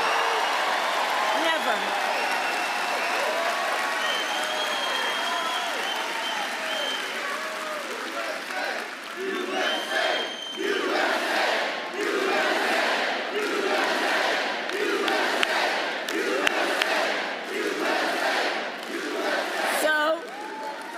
So I just outlined for you a little bit plan. Now let's talk about Donald Trump. Well, he has a very different plan. Take, for example, Project 2025. Just Google it. It is a detailed and dangerous plan for what he will do if he is elected president. You know, y'all probably heard me say, Donald Trump, I think in our collective opinion, certainly mine, is an unserious man. But the consequences of him ever being president again are brutally serious. Brutally serious. So on Project 2025 in his plan, Donald Trump will give billionaires and corporations massive tax cuts like he's done before, cut Social Security and Medicare. The plan on that end is to get rid of the $35 cap on insulin for seniors, to make it easier for companies to deny overtime pay for workers. You gotta read the plan. I mean, the fact they put it in writing is a whole other thing to be discussed. And he plans to impose what I call a Trump sales tax, a 20% tax on everyday necessities, which economists have measured will cost the average American family more than $4,000 a year. And on top of all of this, Donald Trump intends to get rid of the Affordable Care Act. And he has no plan to replace it. You guys watched the debate. Right. He has, quote, concepts of a plan. Concepts. But seriously, think about it in all seriousness. He's going to then threaten health insurance coverage for 45 million people based on a concept? The seriousness of this cannot be overlooked. Think about that, taking us back to a time we all remember when insurance companies could deny people with pre-existing conditions. You remember what that was? Well, we are not going back. We are not going back.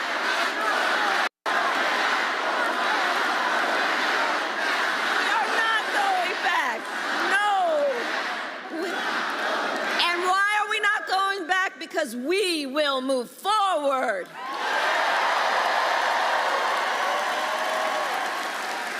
Because ours is a fight for the future.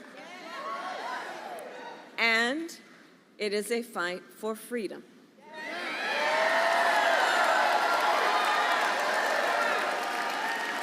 Like the fundamental freedom of a woman to make decisions about her own body and not have her government telling her what to do.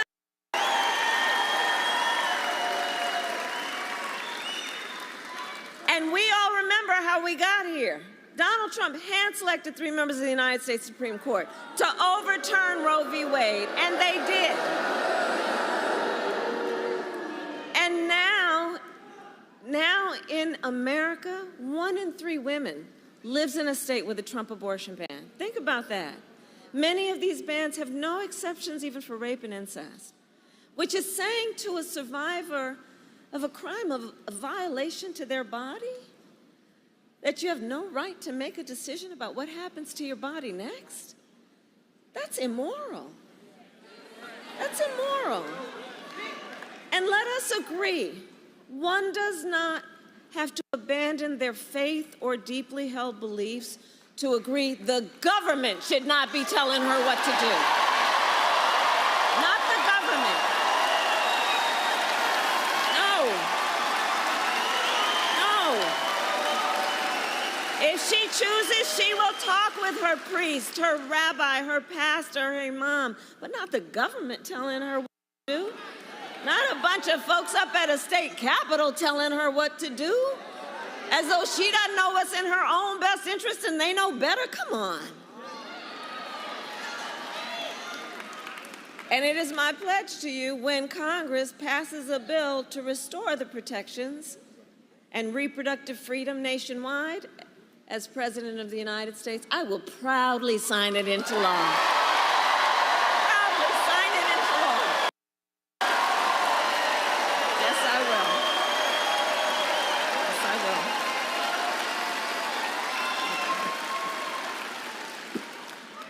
So much is on the line in this election.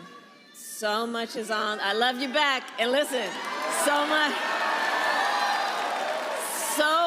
is on the line in this election, and we have to remember, this is not 2016 or 2020. The stakes are even higher. Because a few months ago, the United States Supreme Court just told the former president that he would be essentially immune from anything he does while he's in office. Now, just imagine Donald Trump with no guardrails, right? He who has vowed, if reelected, that he will be a dictator on day one,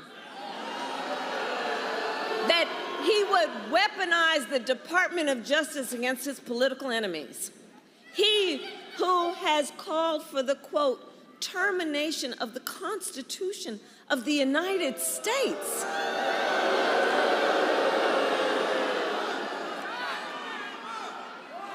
Well. So hold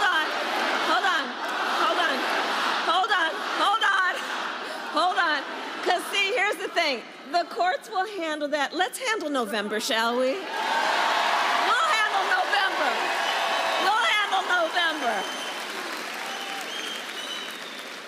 And we are clear. Look, anybody who says they would terminate the Constitution of the United States should never again stand behind the seal of the President of the United States. Never again. Never again. Never again.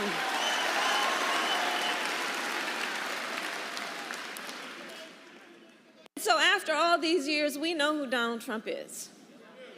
He is someone who will stop at nothing to claim power for himself. And you don't have to take my word for it. I've said for a while now, watch his rallies. Listen to his words. He tells us who he is.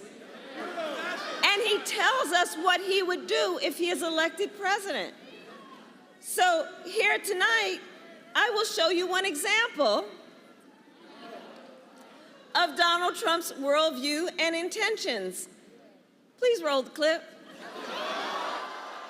The worst people are the enemies from within. The enemy from within. Those people are more dangerous, the enemy within, than Russia and China. These people should be put in jail the way they talk about our judges and our justices. Now, if you had one really violent day, one rough hour, and I mean real rough. I think the bigger problem are the people from within. We have some very bad people. We have some sick people, radical left lunatics. And I think they're and it should be very easily handled by, if necessary, by National Guard, or if really necessary, by the military.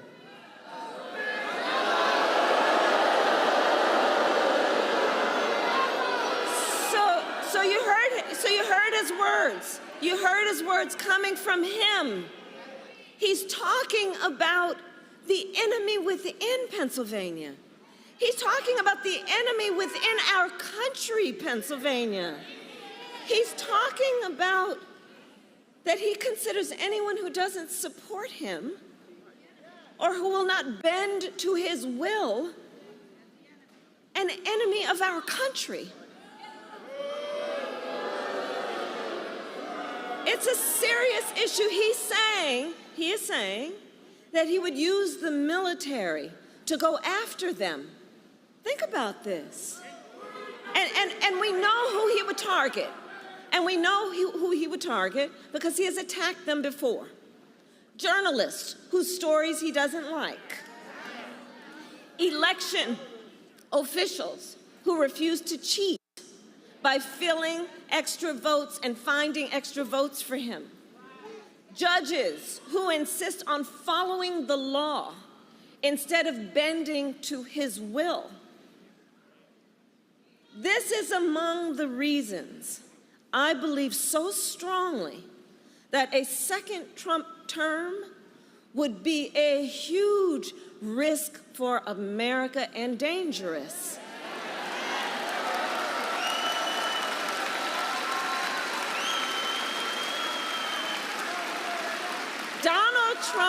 Donald Trump is increasingly unstable and unhinged.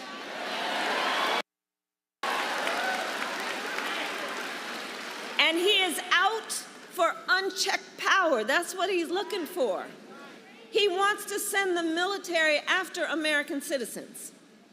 He has worked to prevent women from making their own health care decisions and threaten your fundamental freedoms and rights, like the freedom to vote, the freedom to be safe from gun violence, the freedom to breathe clean air and drink clean water, the freedom to love who you love openly and with pride.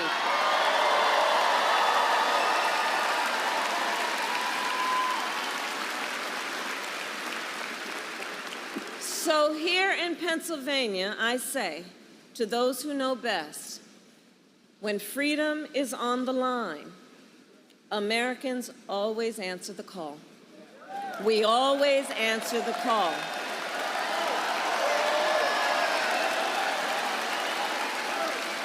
And in this election, vote.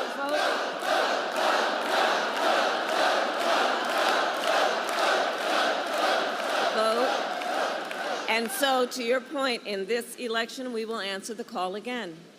Because it all comes down to this. We are all here together because we know what's at stake. And we are here together because we love our country. We love our country. We love our country.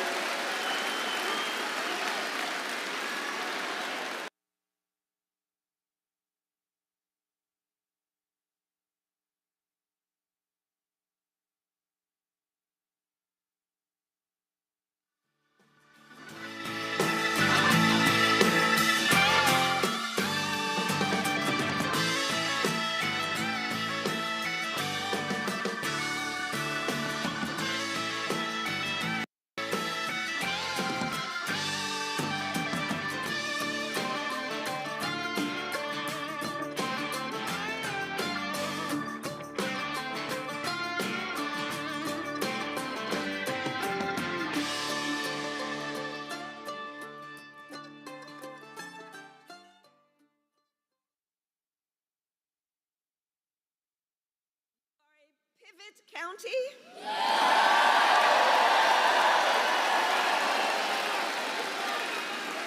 How you all vote, and thank you, because how you all vote in presidential elections often ends up predicting the national result.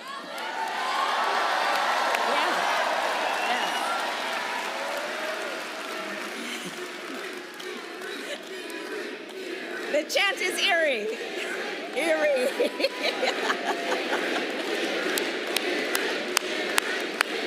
That's right. And so in Erie County, you can vote early in person at the Erie County Voter Registration Office from now until Tuesday, October 29th. And so now is the time to make your plan to vote. And if you have already received your ballot in the mail, please do not wait.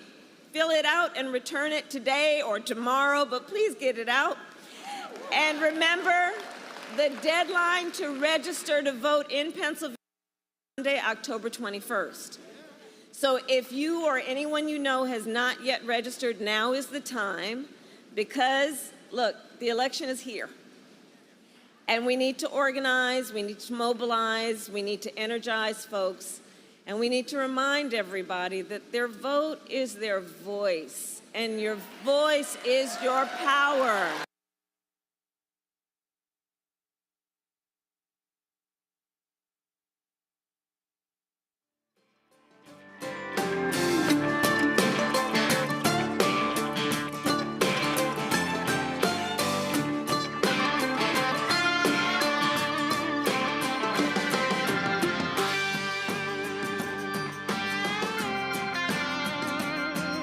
All right, folks, so the feed from Erie, Pennsylvania keeps freezing.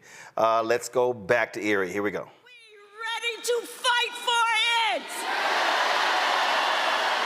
And when we fight, we win! God bless you, and God bless the United States of America. All right, not quite sure what was happening technically, but toward the end it froze a couple of times. Vice President Kamala Harris there in Erie. You saw the mashup that she ran of the wild and crazy comments that Donald Trump has made on this campaign trail, including saying in an interview that he would use the military to go after his political enemies. His people are often saying, oh, Biden is doing that, Trump won't do it. Y'all got to remember, he ordered his own Department of Justice to investigate Hillary Clinton. So they're absolute lies. So that's just a lie that you hear them saying. And so what you also, I love these people who call me when I'm live on the air. Earlier, Congressman Maxine Waters called me. I took a call during the break. So, I mean, that's what you see going on here, folks. Just to understand what's happening here, it's very clear. I thought, now, just in case y'all, again, didn't hear it, I'm going to play for you. This is literally what Donald Trump said about targeting his political enemies. And if you want to know why this man has no business being near the Oval Office, and with the Supreme Court decision regarding immunity, guys, that's not it. Regarding immunity, this man will, and I'm telling y'all right now, this man is going to absolutely abuse his power. And the problem is the U.S. Supreme Court is going to let him. The U.S. Supreme Court is going to do that. Y'all didn't pull the video down earlier? What he said about attacking his political, y'all don't have it? Nope, y'all should have pulled it earlier. I sent it in. No, what I played early was not Trump and political enemies. Okay, folks, let me just find it myself.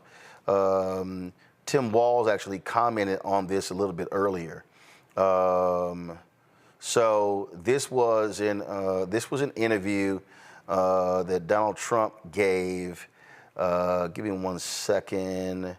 And this in an interview with Maria Bartiromo on Fox News, which was an insane interview. Even when she asked him about his tariffs proposal and how economists say it is going to actually drive the deficit up. All right, here we go. Pull the audio up. Here we go. This is literally what he had to say. Are you expecting chaos on Election Day? No, I don't think so. Not from the side that votes for Trump. But I'm just wondering if these outside agitators will start up on Election Day. Let's say you win. I mean, let's remember, you've got 50,000 Chinese nationals in this country in the last couple of years. Yeah. You have people on the terrorist watch list, 350 in the last couple of years. You got, like you said, 13,000 murderers and 15,000 rapists. Right. What are you expecting? Joe Biden said he doesn't think it's going to be a peaceful Election Day. Well, he doesn't have any idea what's happening in all fairness. He spends most of his day sleeping. I think the bigger problem is the enemy from within, not even the people that have come in and destroying our country. By the way, totally destroying our country. the towns, the villages, they're being inundated. But I don't think they're the problem in terms of Election Day. I think the bigger problem are the people from within. We have some very bad people. We have some sick people, radical left lunatics. And I think they're and it should be very easily handled by, if necessary, by National Guard, or if really necessary, by the military, because they can't let that happen. Donald Trump talked about, Donald Trump mentioned in y'all the enemy within. Anybody else find that to be interesting, that he talks about the enemy within? This enemy?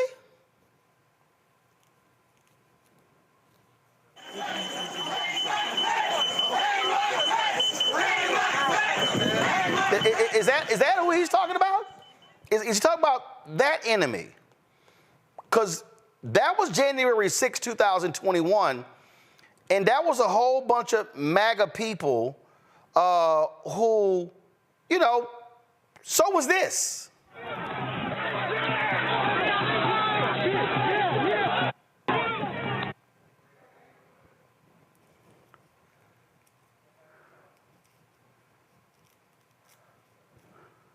How about this?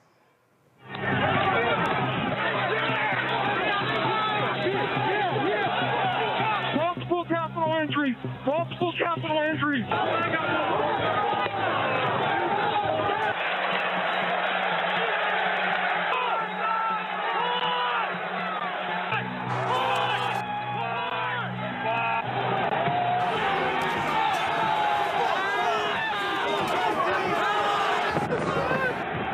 So I heard them, that was the radio, multiple capital injuries. You saw that cop there in a vice grip, his head in between. Matter of fact, this is the shot. That's a cop.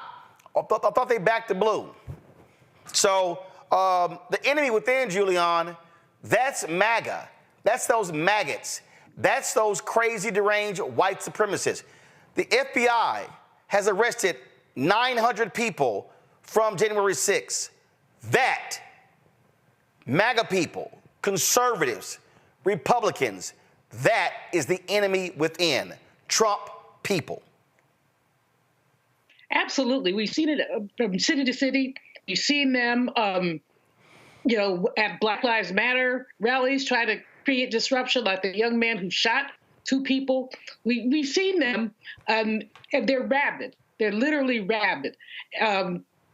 So that he would say, you know, the enemy within, he must be looking in the mirror and talking about himself. He is the greatest threat to our Constitution and to orderly government that we've ever seen. And, you know, he keeps talking about other people have done it. Biden didn't call for an investigation of Trump. He could have, but he didn't. Of course, the Justice Department and others looked at his illegal behavior, but President Biden kept his hands off of that. And we have to keep that in mind. This man is just a sociopath and a liar, and he gets away with it because there are so many people that have been brainwashed, literally brainwashed. I mean, there's a thread on Facebook, this brother from Atlanta who's very conservative, and they're basically propagating lies about Kamala, about Biden, about public policy.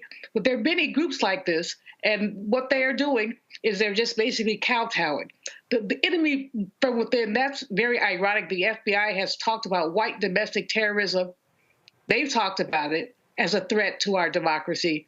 So have others. So as you look at it, you say, what is he really talking about?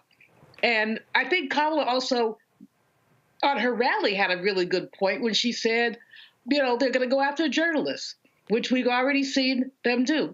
He'll probably go after, he'll go after anyone who's been opposed to him. Now, he says he only wants to be that dictator for that one day. Well, that's a tale. People don't give power up. So, you know, I'm just looking and shaking my head. I'm glad that she ran the clip at her rally. I'm glad that people got to hear him. But, you know, she's preaching to the choir. People who come to a Kamala Harris rally are not going to, you know, they're gonna vote. They're gonna be out there.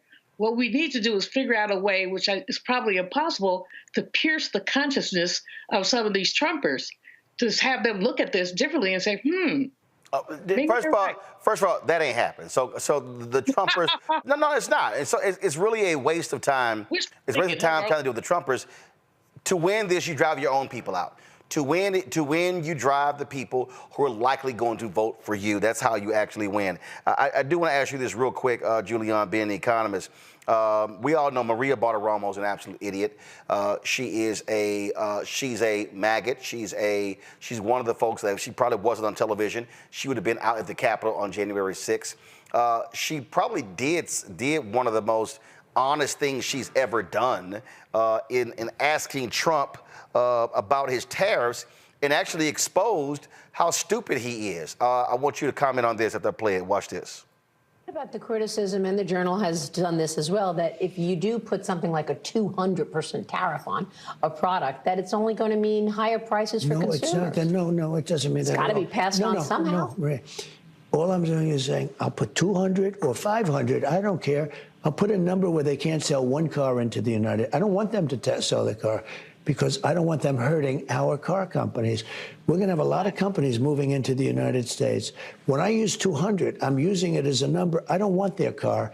They will not be able to sell cars. I'm not going to let them build a factory right across the border and sell millions of cars into the United States and destroy Detroit further. So that's interesting, because that's what tariffs do. The reality is, he's an idiot, Julian. Tariffs, the country doesn't pay tariffs. It does not come from the country. The folks who buy the goods, they're the ones who pay the tariff. This man is literally dumb. Well, when you listen to him, you have to conclude that. I mean, he says, no, it won't raise prices. It will raise prices. As you know, Bartiromo, who is not a genius, said, costs going to be passed on somewhere. You import a car, from wherever, you put the 20% tariff on it, that means the price is higher. Now, the importer may choose to absorb some of the price, but they're not going to absorb all of it. And so the 20% across-the-board tariff that he's talked about means, for goods that are produced elsewhere, significant inflationary pressure. And there's so many goods that are basically manufactured elsewhere. Our sororities and fraternities often buy, the jerseys and the sweatshirts and whatever from, abroad, usually China. I had a soror who actually had an import business bringing in goods so she could sell them at sorority meetings. And she was making good money, too. So just saying, people do depend on, and he cannot protect Detroit. He cannot protect U.S. manufacturers. We have it just makes no sense at all. It makes no economic sense. In addition to the fact that, let's say that you were able to shut down Toyota, Hyundai, just make the list. Detroit doesn't have the capacity to produce enough cars to meet that demand. And he should know that. I mean, he goes to Detroit and he tells lies. He goes to Detroit and he down talks the place. So, I can't say enough, Roland, about how ignorant that man is. And the contrast is the way that Kamala Harris presents at her rallies, in her interview with you. Every time she presents extraordinarily well. She has good sense. She thinks on her feet. She doesn't scowl. She's not hollering. There's a big difference. Well, check this out. I want you to comment on this before we go off the air. Go to my iPad. 68% of economists say that Donald Trump's economic policies are going to actually drive inflation up compared to Vice President Kamala Harris. Absolutely. If you slap a 20% tariff on foreign goods, someone's going to pay more in prices. That's it. And we do import quite a bit from other countries, and it will be a price increase. Lots of essential goods and services come from other countries. It will be a price increase. He can't figure it out. That's the problem, is he can't figure it out. And he's supposed to be such a good business person. Well, we all know he wasn't, as Kamala said. How many bankruptcies? Most people only have one, and they learn their lesson. But this guy, he goes bankrupt like some people go to the bathroom. Absolutely. And this actually, folks, dropped a couple of, give me just 1 second. There was a video that dropped a couple of hours ago that I just want to play real quick for our control room. We're going to roll this into our the spots that we run. Give me 1 second. Okay, guys, here we go. Media. Let me see if it's here.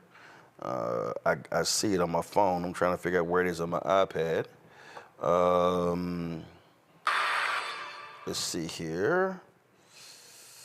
All right, here we go. So they have dropped, the Harris campaign has dropped this commercial here that speaks to Donald Trump and the Central Park Five. Watch. Wrongfully convicted. 5 teenagers were arrested, tried, convicted, and sent to prison. Men were exonerated. What he did to us, he tried to end us. Of course I hate these people. So-called the Central Park Five. Calling for execution. And let's all hate these people. You cannot have this man go into office again. I want society to hate him. We were innocent kids. The confessions were coerced. Today, we are exonerated. That guy says he still stands by the original guilty verdict. This is about democracy being on the ballot. I have absolutely no compassion. Look at Kamala. She represents the kaleidoscope of the human family. There's something different happening in America. We will get the opportunity to build a future where we will be able to thrive and not just survive. Julian, your thoughts? I'm so happy that the Central Five were exonerated, the exonerated five. But the venom in which he went after these young men is reflective of the venom which he will go after Black people writ large. We've already seen some of what he has had to say about the Springfield Haitian people, Haitian, legal immigrants. We've already heard what he's had to say about our cities. We've heard what he has to say about African countries. And so the clips are well done in terms of what he talks about. He hates these people. You can hate the crime, but don't hate the criminal. His hatred is more generic. It's hate of Black people, except for those few people that he can gather up for Black men for Trump and things like that. We don't have any room for hatred in the White House. We simply don't. Absolutely. Julian, we appreciate it. Thanks a lot. Folks, that is it for us. We're going to have more on tomorrow's show. Let me also do this here. Just give me a second. We're going to be in North Carolina just hold on. We're going to be in North Carolina on Wednesday, Thursday, Friday. So I'm just going to read it for you. Just okay. So let's see here. So Wednesday, we're broadcasting from Elizabeth City State University. Don't show it yet. I need to double check to make sure the QR code works. Hold on 1 second.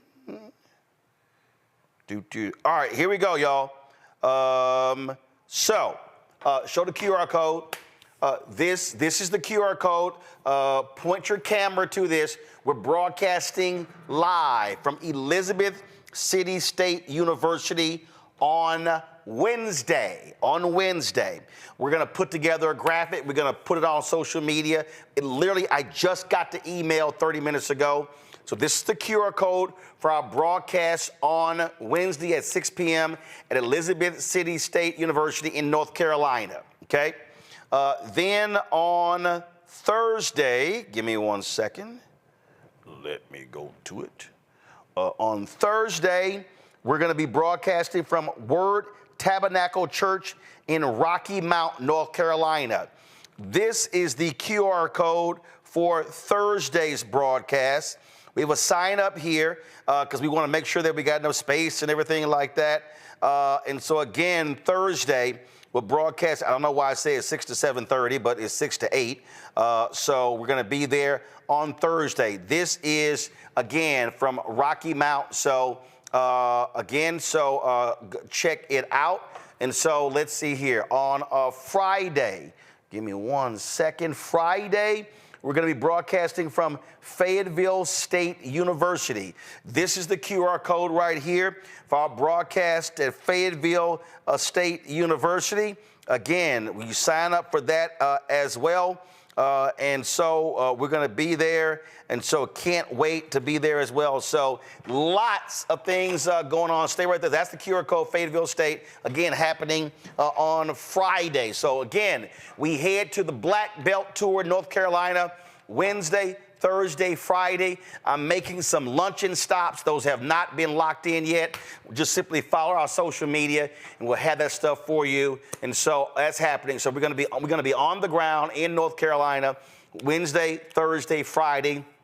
And we're talking right now about broadcasting this show in Michigan, in Wisconsin, and Milwaukee, and we're even looking at actually just Michigan, Wisconsin. So we're looking at that. So we'll keep you abreast of what's going on. All right, folks, don't forget, support the work that we do. I keep telling y'all, your dollars are so critical as we go around this country. We don't get the advertising support that we need, but it is so helpful. And so please, we're still dealing with Cash App and all that drama, but support us, y'all. Please give via PayPal, Venmo, or Zelle. PayPal is R Martin Unfiltered. Venmo is RM Unfiltered. Zelle, Roland at RolandSMartin.com. Roland at RolandMartinUnfiltered.com. And of course, download the Black Star Network app, Apple phone, Android phone, Apple TV, Android TV, Roku, Amazon Fire TV, Xbox One, Samsung Smart TV. Be sure to get a copy of my book, White Fear, The Browning of America is Making White Folks Lose Their Minds, available at bookstores nationwide. Folks, that's it. I'll see y'all tomorrow. Oh, some of y'all have been asking me, Voting While Black. This is one of the shirts that came from Color of Change. And so if you go to colorofchange.org, you can actually get this t-shirt. They have two. It's a lighter gray. I had that one on the other day. And so this Voting While Black t-shirt came from, what's it, Color of Change. All right, y'all, that's it. I'll see y'all tomorrow.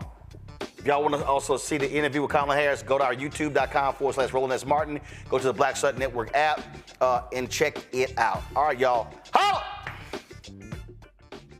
Black Star Network is here. Oh, no punch! I'm real revolutionary right now. Thank you for being the voice of Black America. All momentum we have now, we have to keep this going. The video looks phenomenal. See, this difference between Black Star Network and black-owned media and something like CNN. You can't be black-owned media and be scared. It's time to be smart. Bring your eyeballs home. You dig?